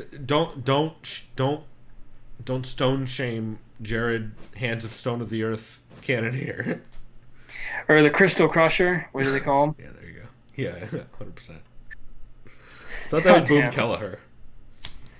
No, I remember. I think it was Dan Tom or someone gave Cannonier a bunch of nicknames. The Crystal Cannon. The Crystal Crusher. Oh, it might have been Jose Young's in or Jose, PC. something like that. Either way, hilarious. I think you do Cannonier Whittaker after. Yeah, that makes the most sense. And then Darren Till, they'll Don't probably say try Mike to Perry. No, fuck no. I'm not. I don't. Like no, because even then Till doesn't get paid for that. Mike Perry's not really a name. No. That's not. That's never happening because Darren Till doesn't take that fight. Well, also Mike Perry's going to be in rehab for a while, hopefully. Yeah. So. I think you can do Till Hermanson, but I don't think Hermanson takes that. He doesn't have any reason to. I don't know. Hermanson's in an interesting spot because Hermanson can also go. I want the loser of Whittaker and Cannonier, but does he want to fight Cannonier again? Yeah, and I don't hate Hermanson's odds against Till at all. I think Till is way below him in like the title picture. No, I agree. But I'm saying if I'm Darren Till, I'm trying to fight someone like him. For sure. Yeah. Still up there because what does that leave Darren Till to fight? Fucking Gaslam again? He doesn't want to do that. Well, no one wants that. Yeah. So what about? It's interesting. It's not picture. Yeah. You know what? Or what weird. happens? This is what I think happens. I think Edmund Shabazian beats Brunson, and I think he's gonna call out Till. Dude, or actually that probably. Man, because if I'm Shabazian, I call Hermanson. He'd be like above me. Yeah, that would be shitty if they made Darren Till fight Evan Shabazian next. That would be really shitty because that's a bad matchup. Because Darren Till's still young as well. He's only like 27, I think. I think that if Edmund gets a dominant win over Brunson, I'd love to see Hermanson versus Edmund. I think that's the fight to make. I don't think either one of them wants that right now because I think that's a tough fucking out for either one of them. But I think that'd be fun. And real quick, I know this fight is until like September. How do you like Izzy versus Costa? I don't know because I have the worst fucking reads on Costa. I just like. Because, in all honesty, I kind of feel like he's gonna knock out Izzy in the first 2 rounds because he's gonna if he can land sustainable punches and good contact because he just will gas the fuck out after the 3rd round.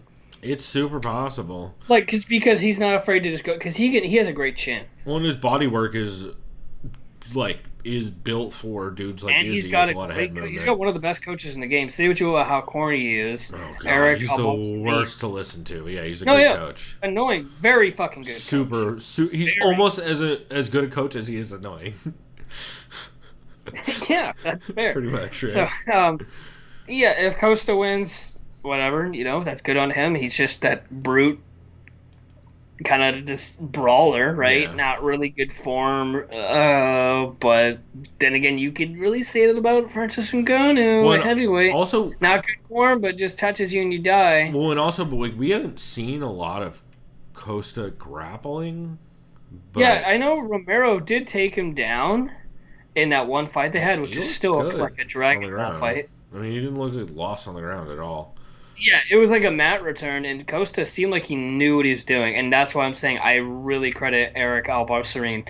That dude knows what the fuck he's doing, and it's like he's been with Cejudo for years, so it's if there's any coach that could teach wrestling defense, he's up there for sure. Well, he's in Arizona as like he mostly works with wrestlers. He's a wrestling coach, isn't he? That's what Costa's working with is fucking wrestlers all the time too, because they know at some point he's gonna fight another wrestler. It's just a defense. Yeah, So, I think he's actually a wrestling coach also, technically, isn't he? yeah. Yeah, he retired believe- American medalist he's a silver medalist.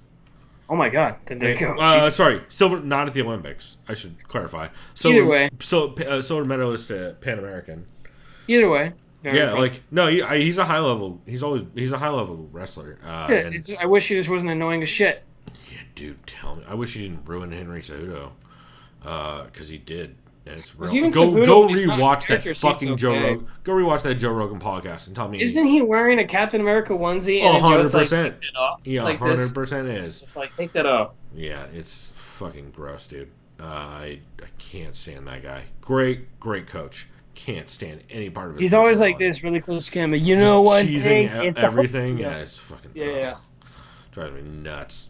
But what do we have next weekend? I'm now realizing I have no idea what card is next weekend. I don't know either. I know the week after that Contender Series fights start. It's Brunson versus Shabazian next week. Oh, already? Wow. Oh, cool. Who else is on that card? Let me take. Oh shit! Calderwood versus Jennifer Maya is on that card. Sweet. That's tight. Ooh, Vicente Luque, Randy Brown, Bobby Green, Bobby Lando Green, Venata. Haven't they fought before? They fought like a draw. I don't know. Ed Herman, Gerald Meerschaert. That's gonna be a crazy fight. Kevin Holland, Trevin Giles. Okay. Jamal Emerson on here. All right. Eric Spicely's return. All right. We'll see. Yeah, it could be a fun. Sneaky good card. Yeah, it could be a fun Saturday card. Spoiler I also alert, believe. I 1000% have Shabazian in that fight. I'm on that hype train. Yeah, I think. I'm just telling you right now. I think you have to be. Also, Like, that there's dude a looks so fucking good. yeah. It looks like there's a one card on Friday also, and then there's Invicta on Thursday, which is Janeza Moranjan versus Ruiz. I'm not even gonna. Oh, it's Montserrat. So this is at the Apex. Are they returning to Fight Island, or was that They're just the one? returning to Fight Island. They're basically going to go back to the Apex until Vegas gets shut down, and then they're going to Fight Island again, is what it sounds like. Oh shit, Caitlin Young's on this Invicta card also. And Aaron Blanchfield versus Stephanie Gelmacher. That's a pretty fun little Invicta card. Cool, man. I think that should be fun. So maybe we'll talk about some of that this week coming up.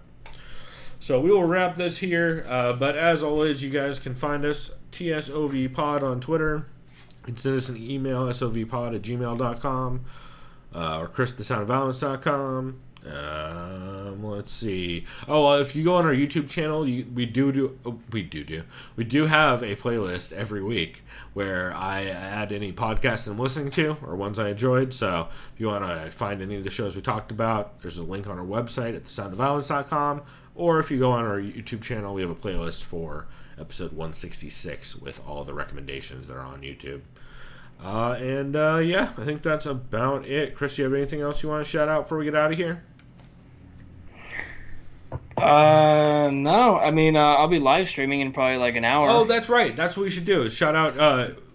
We will tweet out a link right after this. It's been a learning curve for me because I know most people on YouTube, because I'm live streaming on YouTube, not Twitch. I know a friend of mine asked, how come not Twitch? I'm like, well, first of all, this is very low effort. I'm not experienced enough to design graphics. I don't know how to really do that without making it look good. So what I do is I just do YouTube live. Obviously, it's archived later, and it's just me commentating, and it's just me improving and just on the fly. So I'm trying to learn. I'm not doing a fucking weird voice or anything. It's basically just me, but I'm still also trying to. I'm trying to like. Yeah, go ahead. Not be too repetitive in what I'm doing. Like, right. I'll make funny voices occasionally or noises or sounds, and I kind of take that from other some of my favorite, because I don't watch too many streams, I don't watch too many Twitch stuff, but I take a lot from my favorite dub channels, on YouTube, because I've always been a guy that I like making impressions, funny voices. So you'll see me do that. I'm not gonna fucking make racist caricatures against Japanese culture. You're not gonna hear me do that. That's fucking too easy to do, and that's some low grade bullshit. That's right. Although Chris is doing a Kobayashi hot dog eating contest during the video, so you can take that for what it's worth. Yeah, no, definitely not doing that. That would be a reverse Kobayashi then? That'd be me throwing up then. So no, a reverse Kobayashi, as shown by Punch Drunk. Hot dogs going the other way. Oh, I don't know about that. You'd have to pay me a lot to do that. Yeah, I figured. And I'd have to prepare myself. So look out for Chris's OnlyFans, where he's going to have a reverse Kobayashi for sale. Make sure to like and subscribe and click the link below. That's right. Right? 100%. should be fun. It's mainly just me talking about old Akira Kurosawa films. Even though I've only seen like 3 of them, but it's fun. Yeah, for sure. For anybody listening, I mean, it's it's exactly and like I said, I'm not doing it to get likes or views. I'm doing it for fun. It's just if I'm bored, it's a hobby. Like yeah. No, it's what it's like if you're just hanging out with Chris drinking a beer while he's playing. Yeah, video I remember, games, dude. I used to watch your videos all the time. Yeah. Oh shit! I went forever ago. I forgot I even did this. Yeah, I remember. Even though you're fucking crazy ass, be taking a goddamn dab. Like, oh yeah, dude. I used to start like, that. How do you even I used to start play? those videos with dabs and then try and like survive for the first 10 minutes. Dude, I remember the last time I played a game, like very inebriated. I tried playing MLB The Show. I was just high and very drunk, and I'm like trying to see a pitch come in to hit. I'm just like, what? You know, like, no, it's not good for reaction-based games. I'll tell you that much. I wasn't playing any fighting games on there. Although I think I was pretty fucked up playing Parappa the Rap on an emulator, which is that's hard. They have a remaster of that game on PS4. It's so much easier because since like they had to change the timing. I kind of want to get it. I have the extra money, so it's fun. Because I remember I have Toe Jam and Earl, the reboot that they did, and I was playing it with Trevor, like couch co-op, and both of us were like, dude, fuck this game. And not because it's bad, it plays fine, but because of how trolly the game is. Oh, yeah. Like, you'd be going one way, and all of a sudden, there's like a character goes up to you and steals all your shit. I mean, Trevor were like, fuck! That checks out. To be fair, Trevor is an OG Toe Jam and Earl fan. Yeah, he's the one who told me about it. I didn't have Sega growing up. I just had like N64. Well, and he knew about it because his mom and dad used to just get drunk and play it all the time. Yeah, that's literally amazing. Yeah, it's a great story. His parents are playing it. That is like the only game my dad would play would be GoldenEye, which is still cool. I remember. The only dad my game would play is verbal abuse. Wait, what'd you say? So the only game my dad would play was mostly verbal or physical abuse. The only dad my game would play. Oh, okay, yeah, that too. Yeah, that checks out. Yeah, no, 100%. Anyway, we'll go ahead and wrap this here. But yeah, if you guys want to check out Chris's streams, we will tweet it out, or and you can check out the YouTube channel where he's fucking ghosting it up or sashimiing it up. However you want to phrase it. Slicing and dicing like I'm cutting up sushi, right? See, that's what I'm not going to say. Yeah, getting your Kurosawa on. Yeah. Cool, man. Well, we will wrap this here, but we love you guys. If you guys ever have any podcast recommendations, please let us know. A couple people have been reaching out with them, and they've been great. I mean, that's how I heard about Philippe's interview with Hanato Moicano, is I heard enough people talk about it, and I was like, well, fuck, I got to listen to this. And I'm glad I did. So big shout out to all that. And until next week, everybody. Oh, please go support Black is Beautiful. In your state, there is a brewery brewing it. So please go support those releases. Tweet about it. Get the message out there. It's for a great cause. All the proceeds are going to, I believe the breweries get to choose the Racial Injustice Foundation that they're donating to. I believe is how that works. Since it's all local and all that.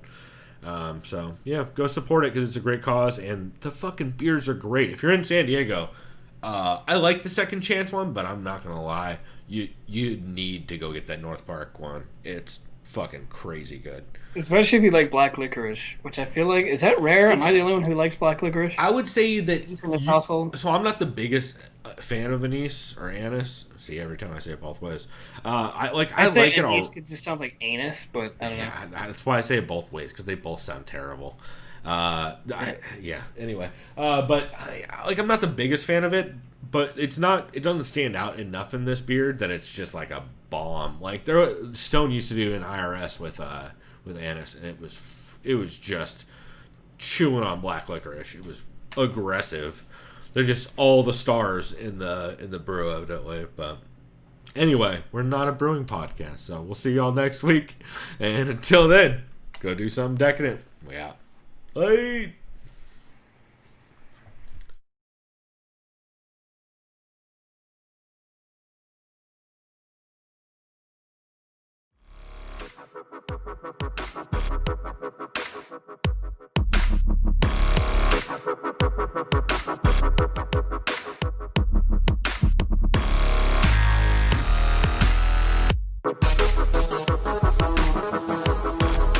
Liked by the sound of violence.